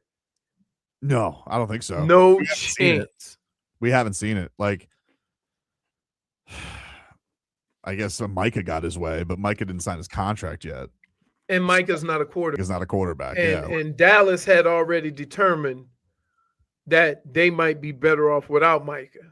Even Myles Garrett tried that last year, and they were just like, more money? He goes, how much more money? Lots of more money. All right, I take it back. But the difference with him is that, well, he hurts everybody else. Right. Exactly. Exactly. But has he had an injury? Has he ever been injured? Yeah. Yeah. Has he? He's had a couple of bangs that we missed a couple of games here and there.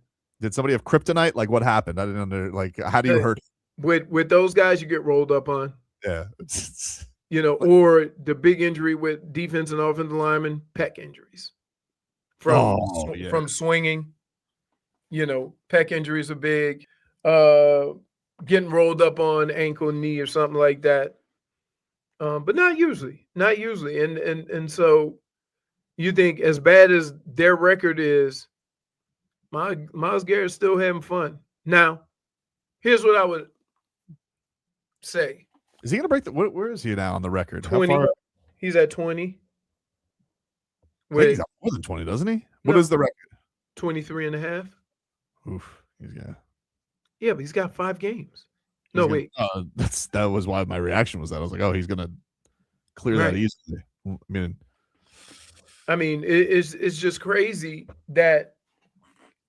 I mean, we made sacks a big deal, but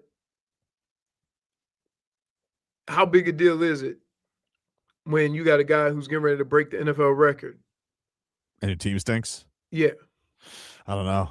I mean, there's a bunch of pass rushers in the league that have dominated their position but are on bad teams. And so does that mean that the sack is not as important as we have made it? I don't know. I mean, like, I do feel like Micah's had a good impact on Green Bay. Yeah, but they were good beforehand, and that's like a cherry on top. Right. It's not a situation where in Dallas he was getting sacks, but they would just get run on for 200+ yards. We'll take a break, play a little Goosies. No Goosies. That's next.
Welcome back, everybody.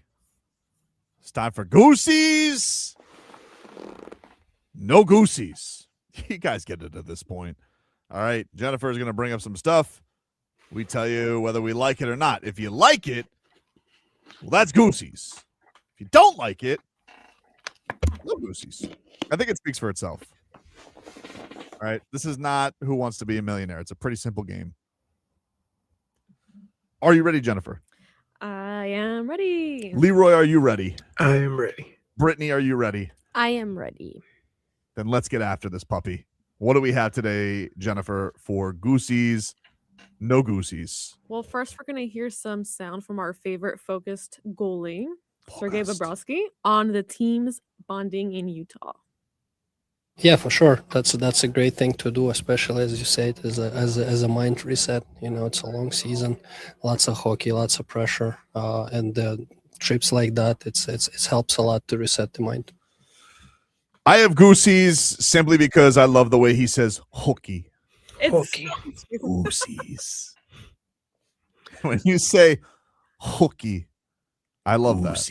Yeah, for sure. That's a great thing to do, especially as you say it as a mind reset. You know, it's a long season, lots of hockey, lots of pressure, and trips like that. It helps a lot to reset the mind. Leroy, Goosies? I do. Partly because there's a lot of guys who they haven't been with for extended periods of time that maybe they get a chance to know, get a chance to get acclimated to. You know, one of the things I'm big on is continuity. And I tell you this about football. Like sometimes just being with the same guys, playing with the same guys makes you better because you get a feel for one another. And I think as the season goes on, some of these guys that before the year we hadn't really heard of are now getting acclimated to the way they do things and going out on these road trips. When you are forced to spend time together, it helps with that. Jennifer, do you have the Goosies from These Bob? are easy Goosies for me. Goosies! Brittney? Yeah, I got the Goosies. I need that accent. You just feel like you feel Goosies. Feel hockey. I feel like hockey. You feel hooky. Hooky. Hooky. Yeah, for sure. That's a great thing to do, especially as you say it as a mind reset. You know, it's a long season, lots of hockey, lots of pressure, and trips like that. It helps a lot to reset the mind. Get yourself, you know, you go get yourself a sody pop in Utah. You hit the slopes, sit by a fire, and now you got to go kick the Colorado Avalanche's ass tonight. That sounds like a day. It sounds like great a day. It sounds like a day. Boys, don't. There's lots of weed in Colorado, so be careful, okay? I don't need anybody high as a kite on the ice. Save that for after kicking the Avalanche's ass. True. What do you have for number 2, Jennifer? Leroy's favorite topic this week. We have Philip Rivers on his return after 5 years off. I know it is tough, and I know 5 years is a long time. Believe me, that weighed on me a lot. Did it? It being so long, but it also is a game I played a long time and stayed in over the last 5 years. And I know high school ball is different, but staying involved in the game. And I watched the Colts and the Chargers and I watch about every game there is. And I know that's not NFL playing quarterback. I know that's a far stretch from that, but it's not like I just kind of shut football down and I'm, trying to pick it back up. I've been very into it since I've been gone. Oh, well, then I got the Goosies. If he's still been staying loose and sharp, then I think he's going to be great, Goosies. I mean, throwing to, My thing is, if he's still practicing or, just. Yeah. Then why are his children and the grandchildren and everybody so concerned? I'm pretty sure when he says that he stayed in it, I think that just means he's been playing catch. I think he's been playing catch with his high school receivers. He has a grandchild? He does. He does. Wow. He does. Wow. Yeah. Oh, wow is right. I think is that like the first NFL quarterback ever to have a grandchild, like an active NFL quarterback? George Blanda. I don't know. Was George Blanda actually a grandfather? He played till he was 48. But was he actually a grandfather? I don't know. I'm just saying, 4 years older than him. I understand, but that doesn't mean, maybe George Blanda waited to have kids. I don't know. I don't know, dude. I don't know. The chat is saying that Brett Favre was the first grandpa to lace it up. He was? That's what the chat's saying. Grandpa. SDI said it. Was he a Favre was the first? Okay. I believe SDI. He's a degenerate, like he probably put a wager on it. He goes, "Oh, grandpa, I got to get some juice on that." But I'm going to say, can we look at some? What is this over? Is he starting this week? Who? Philip Rivers? I don't think it's official yet, but he was taking snaps in practice last week or yesterday. Excuse me. All right. I wonder what the over under is going to be. The over. I mean, I told you what the spread was. I'll find the over under. I'm taking Indy. You heard it first. You've 13 points all week. You've said this is a terrible decision all week. It is, but you just hate big spreads. Yeah. And old people. But this seems like I was going to say he really hates old people. No. Especially old quarterbacks. I'm old. Yeah, you have ageism. Sure, you're old, but no. Here you don't like old people. You guys take a situation that I'm not a big fan of and make it personal. And what I would say is this: for people to bring in 40-plus-year-old quarterbacks, and say he's going to do what Tom Brady did, or he can do this, or he can do that. Like, I'm familiar with what 40 felt like. And I'm familiar with, you might at quarterback be able to extend your career longer than a running back. But you're still 40. And we're trying to make this like it's a normal thing. And it's not. What do you make of Cam Newton saying this is a slap in the face that he wasn't called?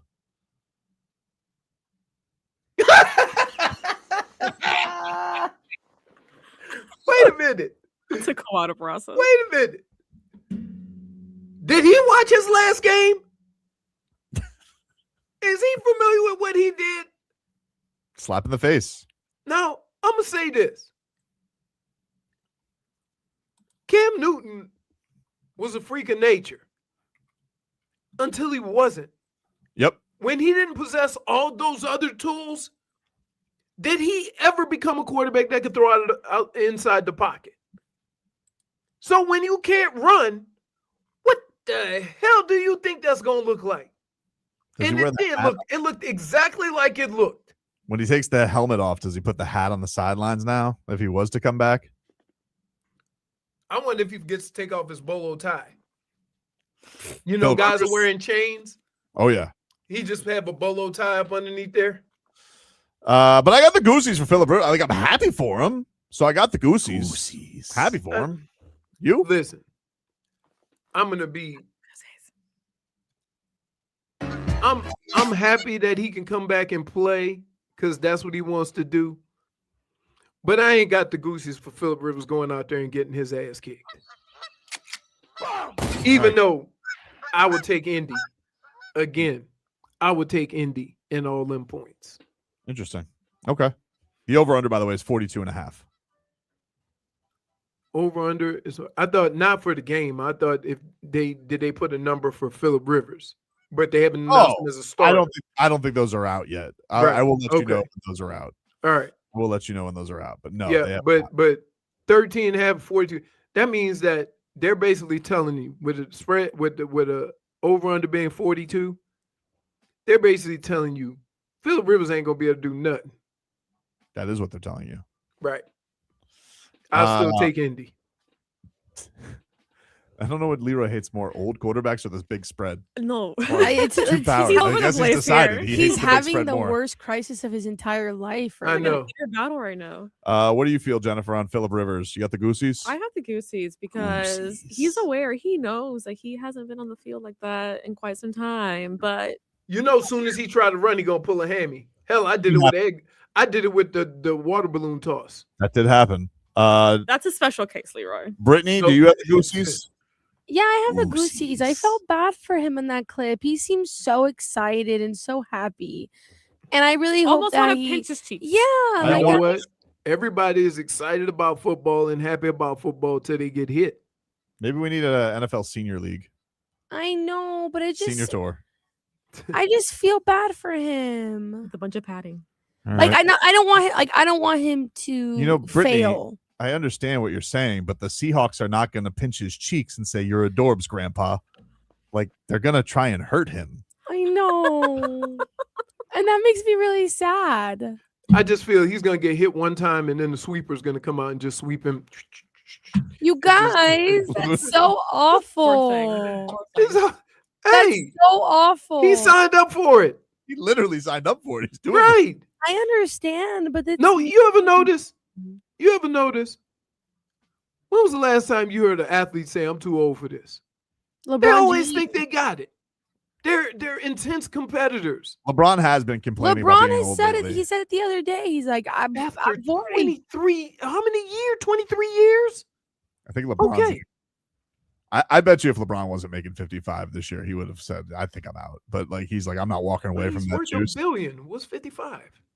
55. LeBron's notoriously Oh, not. wait. Let me get this straight. You're okay with the Dolphins just discarding Mhm. a $50 million tour contract, Right. but you're not okay with LeBron saying, "I'll pass on that $50 million." Why would I be okay? I just said he's not passing on it. Right. But that's what I'm saying. Like, Sounds like I'm continuous in that. Like, I'm good with the Dolphins just eating 50 million. I'm good with LeBron James. LeBron doesn't suck. I'm just saying, like, if LeBron really was hurt and he goes, "But should I give up the 55 million?" If I was LeBron James, if you had sciatica and all you got to do, Steve Nash said this. He's like, "Look, I'm going to be honest with you. I got a guaranteed contract. I'm not walking away. I don't have a problem with that. I don't have a problem with that. But I also don't have a problem with the Dolphins cut bait, even if they had to eat the money." right. Give us one more, Jennifer. Well, we have Russell Wilson tweeting that he is going dark. And the tweet says, "Man, I got to get back to balling and being me. No goosies. No, Back to my first 10. It's time. I have to go no, dark." you don't even finish. Yeah, you have gone Just dark, finish. dude. You're the third string Listen, quarterback. You've been 0 dark 30 for the last 4 years. Like, now all of a sudden you go, hey, that's like me telling somebody, "You know I'm black." Do you think Yeah, that we know, we can see you. Like him saying, "I'm going dark. I need to get back to playing football." You've been trying to get back to football for 4 years. does Sierra tell him that she goes, "You believe this, honey? I'm going dark." I'm sure they have really great pep talks. You do you, baby. You do you. Do you. He has to be annoyed by him. He You said, I can't- better go make some more music because you coming to a You know, she has been showing up more. She has been showing up more, doing collabs. Yeah, she's She doing was on the more. Thanksgiving parade, wasn't she? Huh? She's making appearances. Yeah. She's on a podcast too, talking about Hey. how not lame he is. Okay, girl. He's the She coolest. going. She say, "Look here. You do you, boo. But just in case, I'm gonna go ahead on and try to make some money because your career is coming to a screeching halt." How can he get back to balling when there's two quarterbacks in front of him? No, get back to balling would indicate that at some point in the recent future you've been balling.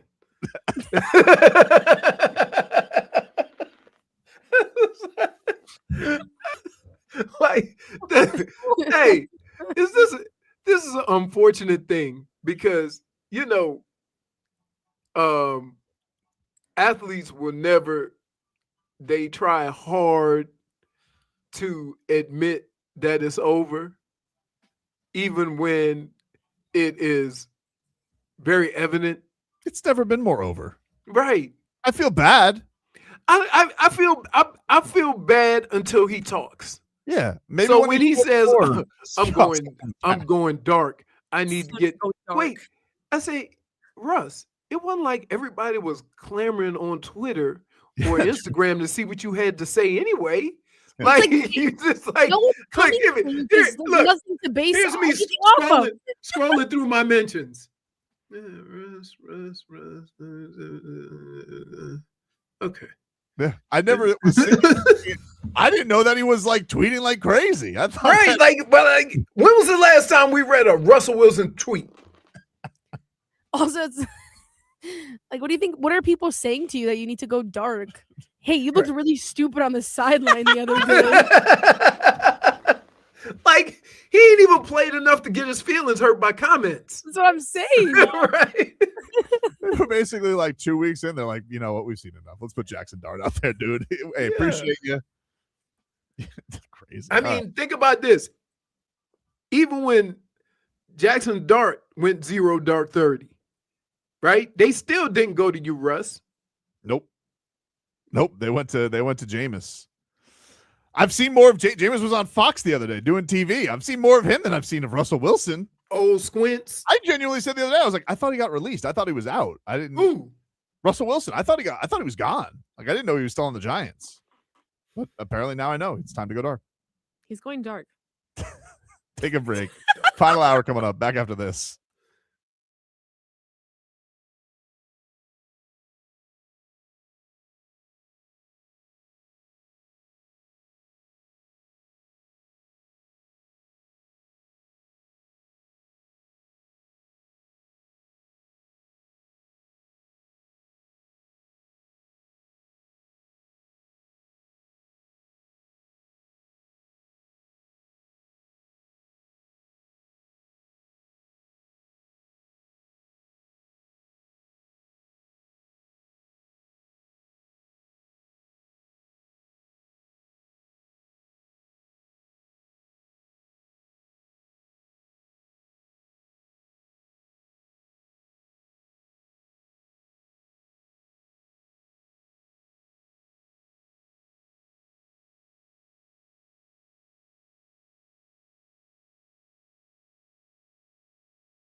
Oh, welcome back.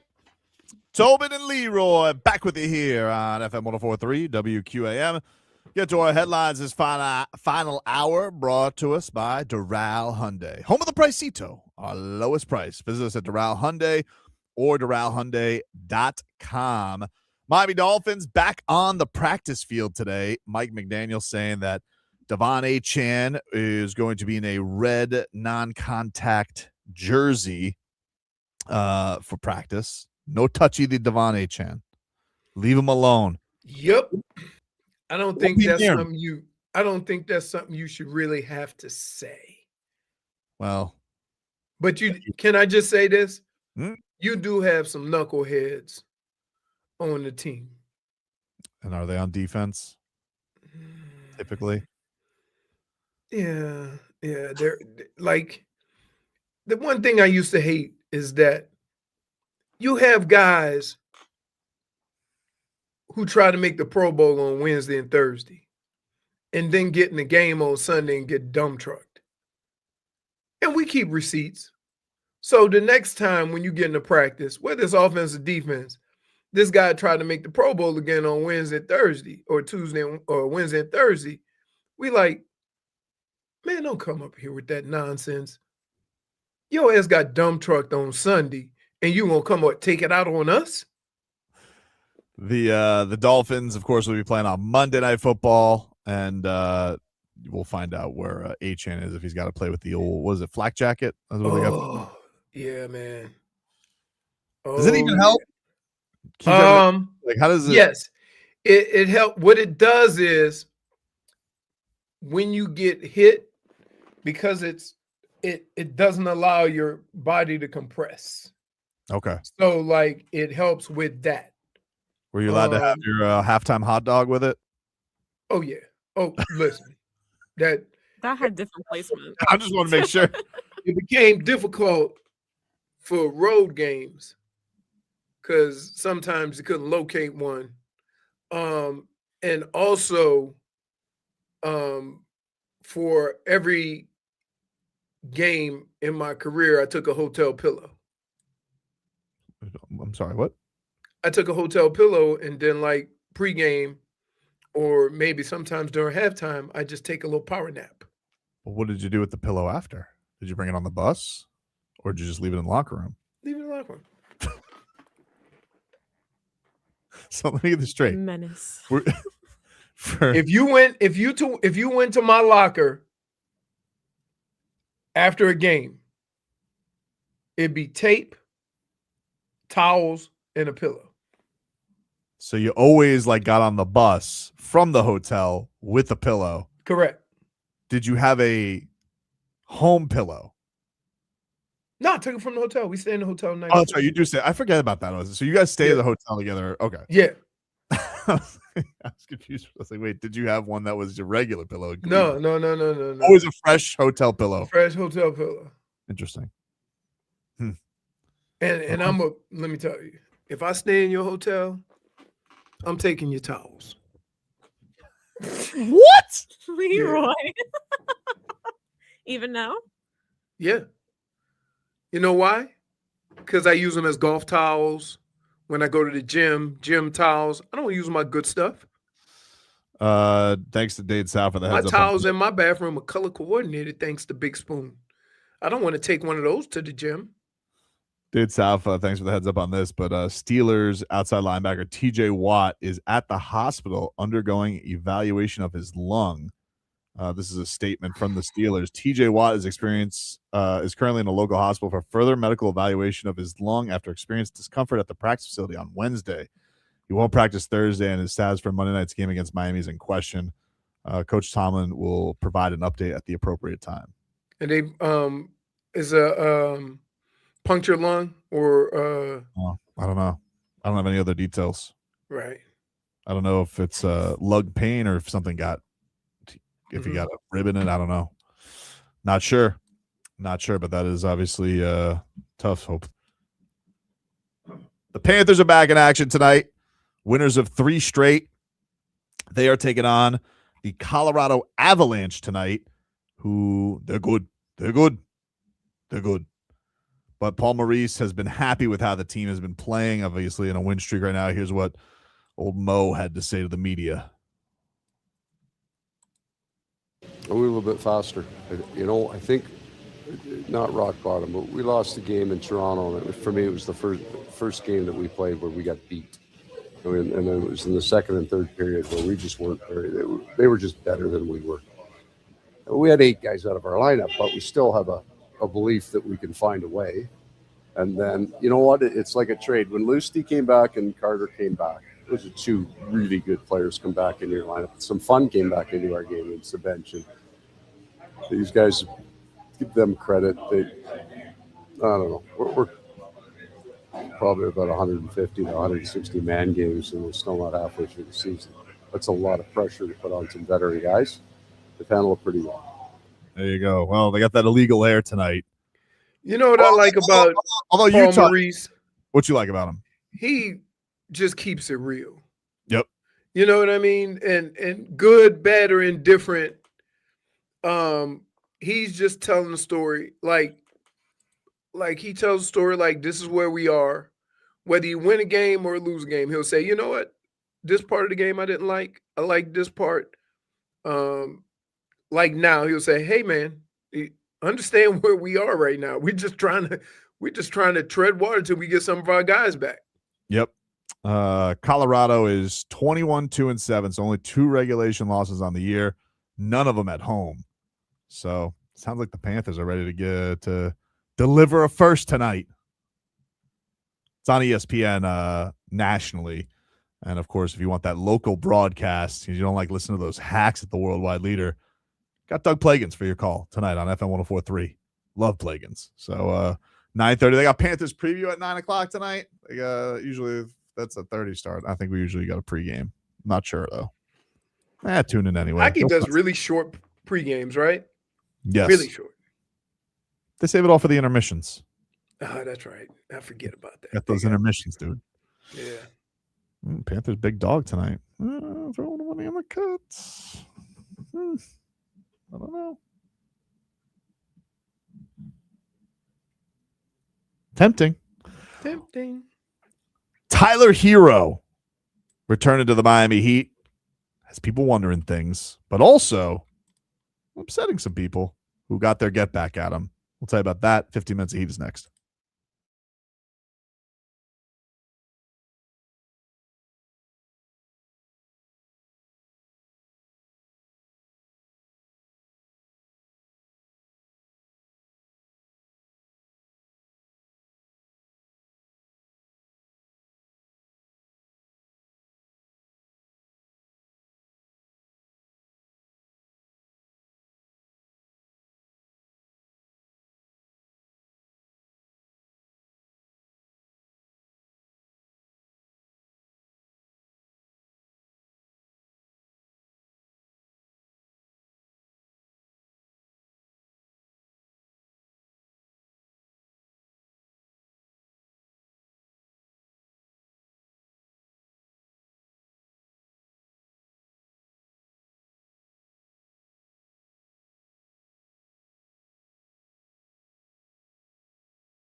All right, welcome back, everybody.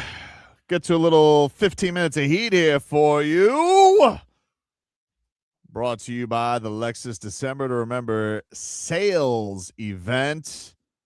Get offers on select models now for a limited time. Learn more at Lexus.com. Heat, they're off today. They lost in the NBA Cup. Leroy, did you see the NBA Cup last night? No, I did not. The Oklahoma City Thunder won by 50. They're just playing right now, right? I remember when Golden State won 73. It wasn't this. It was not this. I don't think we're doing anything but wasting our time until June, quite frankly. Like, we can have fun. I'm watching basketball. I'm enjoying basketball. But this may all be moot. It may be moot because this team they look unstoppable. They're ridiculous. They are ridiculous. They bring back Jay Williams, no bigs. Chet, Windsock, still dominating. And then, of course, SGA killing it. And their whole roster of wing defenders and terrifying means. I don't know. And also, by the way, they're going to have probably the number 3-4 pick this year because of that. Yep. So thanks for that, Clippers. The Heat, they lost in the NBA Cup. Desmond Bane went crazy. Desmond Bane, he had a little thing or two to say about Tyler Herro after the game. We had a little exchange with Tyler Herro tonight. Just can you shed a little bit of light on that and just how that brings out the competitive side of you? Did you hear what he said? Nah, I didn't. Yeah, nothing. I ain't gonna give it to y'all, man. I'm in deep waters right now. But yeah, it's they were definitely, after that little run they had, they were saying their piece. And rightfully so. You're getting smacked in the mouth, but it got quieter as the game went on. Oh. Can't do nothing about it. Oh. You know what I'm saying? You got to eat it. No. You got to eat it. What did he say to Desmond Bane then? Here. What? In sports, when guys get on one of those heaters or they beating another team, you might talk a little trash, right? But when it flips, you got to eat it. So, because it's Desmond Bane, and he's been known to get caught into some chicanery. Oh, he's had a very aggressive week. Right. He's had a very aggressive week. We only see that involves him talking. You see what I mean? If he had an altercation with Draymond Green, then we would, see when Draymond was talking trash to you earlier, you got him back, right? That's how that would go. Well, Tyler, I feel like when Tyler first came up as a kid, I remember Tyler Herro talked a lot of bleep on the court. I don't feel like I see him do it as much. If I may, part of the reason why is he hadn't been on the court. Well, maybe. I don't know. So when you say when he was younger, he talked a lot of trash on the court. Keyword on the court. This is a thing because Ira Winderman tweets out, of course, covered the Heat for a long time. He tweets out today. Understand the clicks and the business, but Tyler Herro has only been back 6 games and only played 2 during the 4-game losing streak. The Heat are 3-3 with him in the lineup. You know what the Heat were in the first 6 games to start the season when Tyler was out? 3-3. So I understand. I don't want to put I don't want to put this all on him because I do think there are other things. I think the shooting has gone in the toilet. The bench has not been as good. Do I agree with how the rotation has gone since he's been back? That I think I may have a bigger issue with than even just him on the court. Right. Right now, Anthony Chang has an article on the numbers with Tyler Herro since he's returned, and he points out, you guys can read the whole article, but and the first V says in the 6 games Tyler's been back, the Heat have actually outscored opponents by 3.6 points per 100 possessions in the 191 minutes that Tyler has been on the court. And in fact, Tuesday's 117-108 loss to the Magic. The Heat outscored the Magic by 8.1 points per 100 possessions in Herro's minutes and was outscored by the Magic by 50 points per 100 possessions in the 14 minutes he was on the bench. So I will say, again, I don't think it's all his fault. I'm not trying to put it all. But if we could just take it on an outside the numbers thing, right? It is somewhat of a like I think that if we looked at the Heat start of the season, you could go look at their overall numbers and say, hey, this was kind of in the league scope, a middle of the road offense. Their pace, still number one in the league, was just overwhelmingly blistering, and it just felt different. It felt fun. Why? Because, well, we were seeing something different than we had seen in years, which had been basically, terrible offense that had Tyler, probably one good offensive talented player, and then Jimmy Butler pounding the rock and Bam Adebayo and these guys doing what they did, and they're going to try and, smoke you to dust on the defensive end. The Heat are still very good defensively.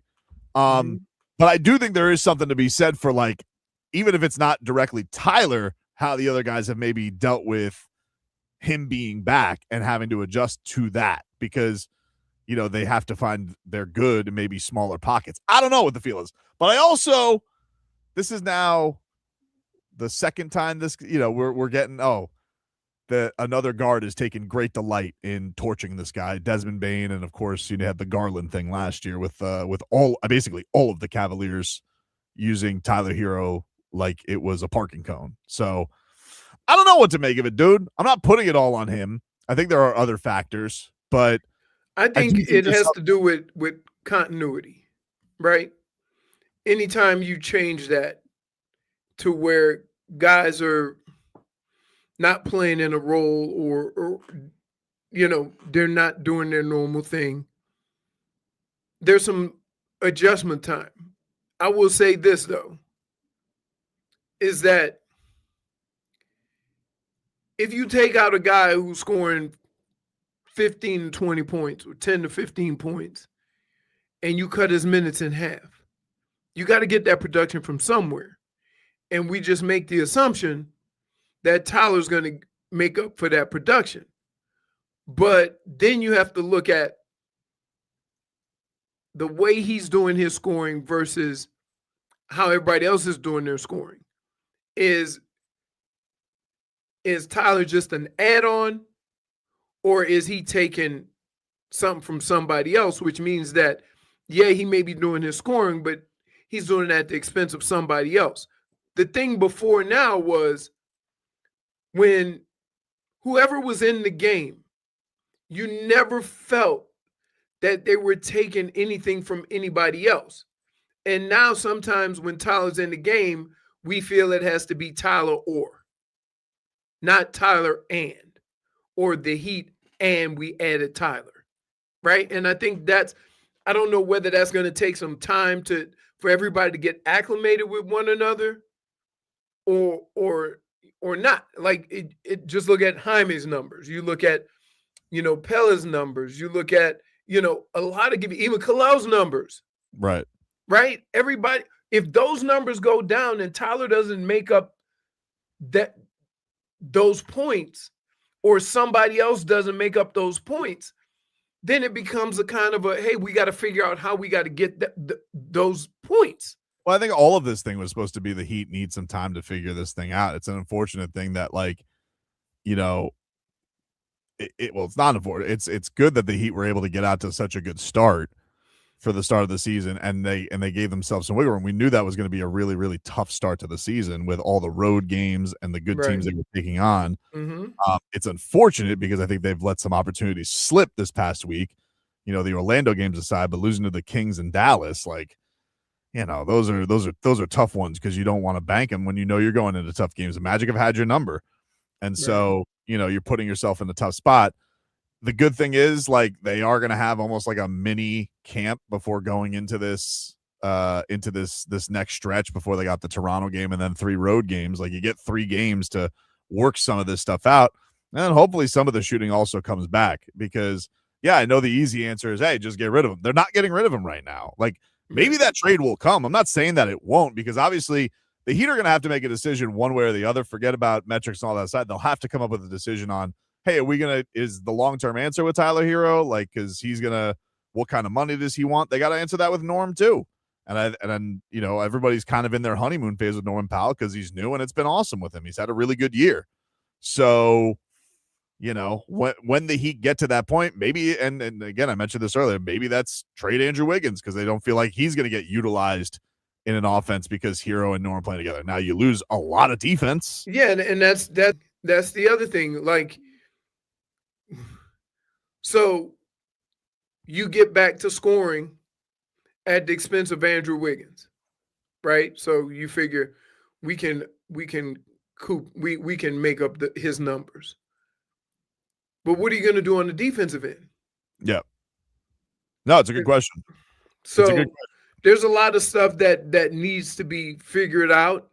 And we know that the best defensive team out there is Davion, Wiggins, Bam, and Kel'el.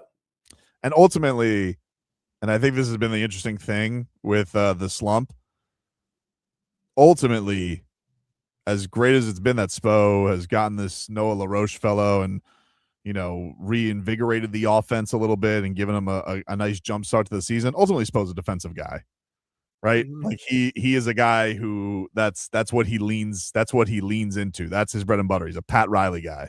Right. And I think that this isn't a defensive player. So what are they going to do about that or look into the surprise of it if it doesn't work out with keeping things right on the defensive end? But yeah, Desmond Bane was cooking. He deserves to talk his bleep. Hopefully they could take that little dig from him, use it as something, and it doesn't happen again. But man, he couldn't miss. I mean, it was ridiculous. That guy was. Whew. Well, the first game they played, he didn't have a great game. Yeah, he hasn't been having a great season. He started to turn it around, but that was the first time he was incredible. He looked great. Had all those threes dropping. Mm-hmm. Take a break. Final segment coming on up. We're back after this.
I'm letting you slide on that one.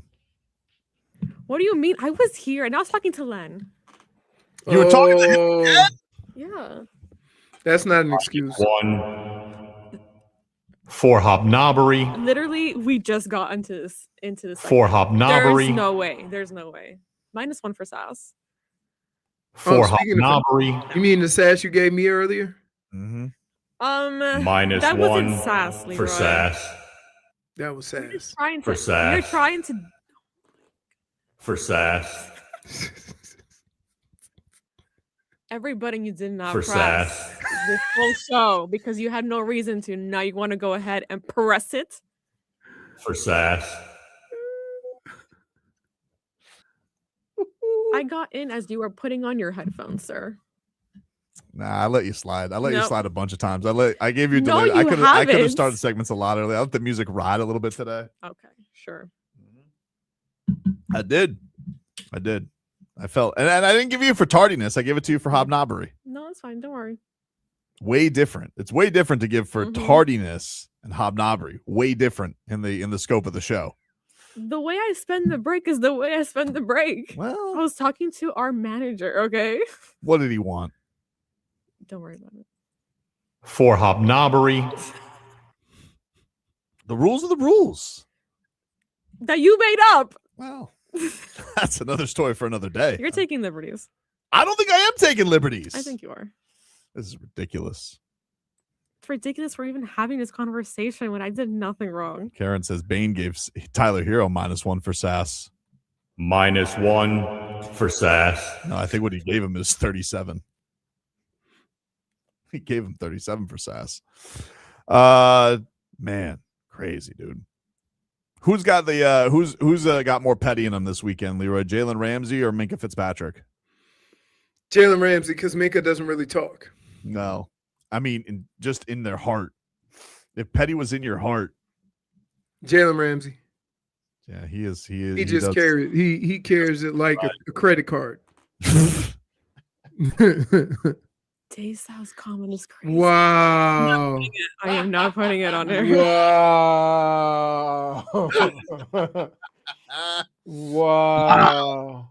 Objectively, though. Objectively. That's Point for Twitcher. You guys can go read it. Anyway, that is a crazy story, and it's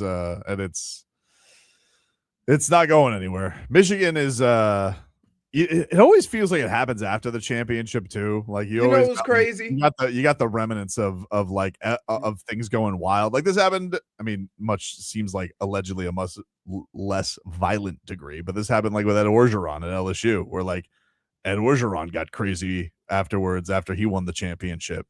Now, not like this, but you know, you get that championship ride, and you get a lot of stuff thrown at you. Now, he wasn't the champion coach, although he did coach games for a suspended sign stealer. You know, the worst part about that is now I have a coach named Biff. He's not going to keep the job. I don't care. At any point in time, I have a coach named Biff. I feel like when you need an interim coach, it should be somebody named Biff. Was he the O-line coach? He feels like the O-line coach. I know that's kind of how it does it, right? I can't imagine Ward having a call up afterwards. He goes, "All right, who's the man for the job right now?" Biff. Biff. What do you need, coach? What do you need, sir? Biff, you're the man right now. All right. What am I doing? Yeah, just keep things in order, you know. Keep tabs on everybody. Right, we'll do. Because so Biff has to go on recruiting trips right now? I guess that's why they named somebody so quick. But if you're going to name him now, don't you have to at least make him the coach for next year? Or no, or just throughout? I think they're doing it for bowl season. You know who you should go get? Lane Kiffin. He'll leave. Absolutely. You think so? How long you think Lane Kiffin will last? Well, first of all, do we think that Lane Kiffin is a better coach? I think he's a more fun coach than Brian Kelly is, for sure. I think there's certain coaches that come in and do a job with a level of arrogance without fully understanding and wanting people to be patient with him. And you can't go into it with that level of arrogance. You know what I mean? And Brian Kelly kind of has that. Oh, he's the worst. I honestly think he's the most dislikable person in all of college football right now. And that's saying something. That's a list. Right. Chai Johnson says Biff already 2-0 as UM coach. Yeah, you guys do love having the interim coach. We've had it, right? Because every coach gets suspended for the beginning of the season. A lot of infractions, text infractions, cheeseburger infractions, sign stealing. You know, it's all right. Listen, you got yours, dude. That's all it is. Sometimes this is as Robbie says. Sometimes the bill is due. Yeah, not like this. I didn't think the bill was going to be due like this. But how many would you pay that bill for a national championship? For the Canes, man, it's been 20 plus years. You know what? What are you kidding me? Right. Bring Nevin Shapiro back if that's what it means. He's already yapping on a podcast. Brittany's like, I would absolutely do that. I was in overalls when that happened. Without a doubt. I had Velcro sneakers when that happened. Not even. I was like fresh out of the womb the last time we won a national championship. Brittany's ready for all the sanctions. I'm It's funny. It's funny because everybody calls everybody else a cheater until their team wins a championship. Who's the last person to win a clean national championship? Probably is like, I don't think Georgia has been exposed for anything. What are you talking about? Half of their players are suspended half the time because they get in run-ins with the police. But Kirby Smart hasn't gotten into anything, has he? No, but their program is viciously known. Oh, I know that SEC cheats. I'm saying, but you got to be in. This is not little SEC. I just assume everybody's cheating. I'm saying you got to be in. Like when the Canes, you had everything unravel with them. With LSU, Ed Orgeron, it just was, Yeah, but that wasn't sanctions against the school. No, not really. USC, you knew it was coming. USC got it big. They got a Heisman taken. Yep. Who else? Michigan. I think Shams meant the college football offseason was going to be crazy, not the NBA. I mean, is it really crazy? That's not really crazy. It's been pretty. That's pretty crazy. Dude, pretty between crazy. this and the Lane Kiffin thing, it's been a pretty wild hiring cycle. I think it wouldn't have been as crazy if he didn't get detained after the fact. Oh, yeah. Whoa. Yeah. This is insane. No, this story is like the story was going to be dirty, but now it's legitimately insane. It seems like right now. I mean, even James Franklin just like getting fired by Penn State and then showing up at Virginia Tech like in 2 seconds. Like, no, there's been a pretty wild off season so far, with a side of Notre Dame whining. This is hey, you got to get us to all you got to do is get us to Friday. Just get us to Friday, get us to the playoffs next week. We're good. You got one more week of crazy stuff to get us before we get the playoff up and running. So now it's this week, right? This week's Army Navy, right? Yep. Notre Dame's conference. Is that crazy? Notre Dame's conference. Maybe Bavacqua can show up there. He goes, "Hello, friends. You guys don't judge me." Yeah. It's like just sign. Oh, did they pay for that? I assume they're paying Army and Navy, right? Like that, or is that just a tradition? No, I mean, you still pay for TV rights. Like Army Navy game could be on ABC or Fox or wherever it is. They pay for those rights. Oh, Auburn went to holy hell after winning the championship.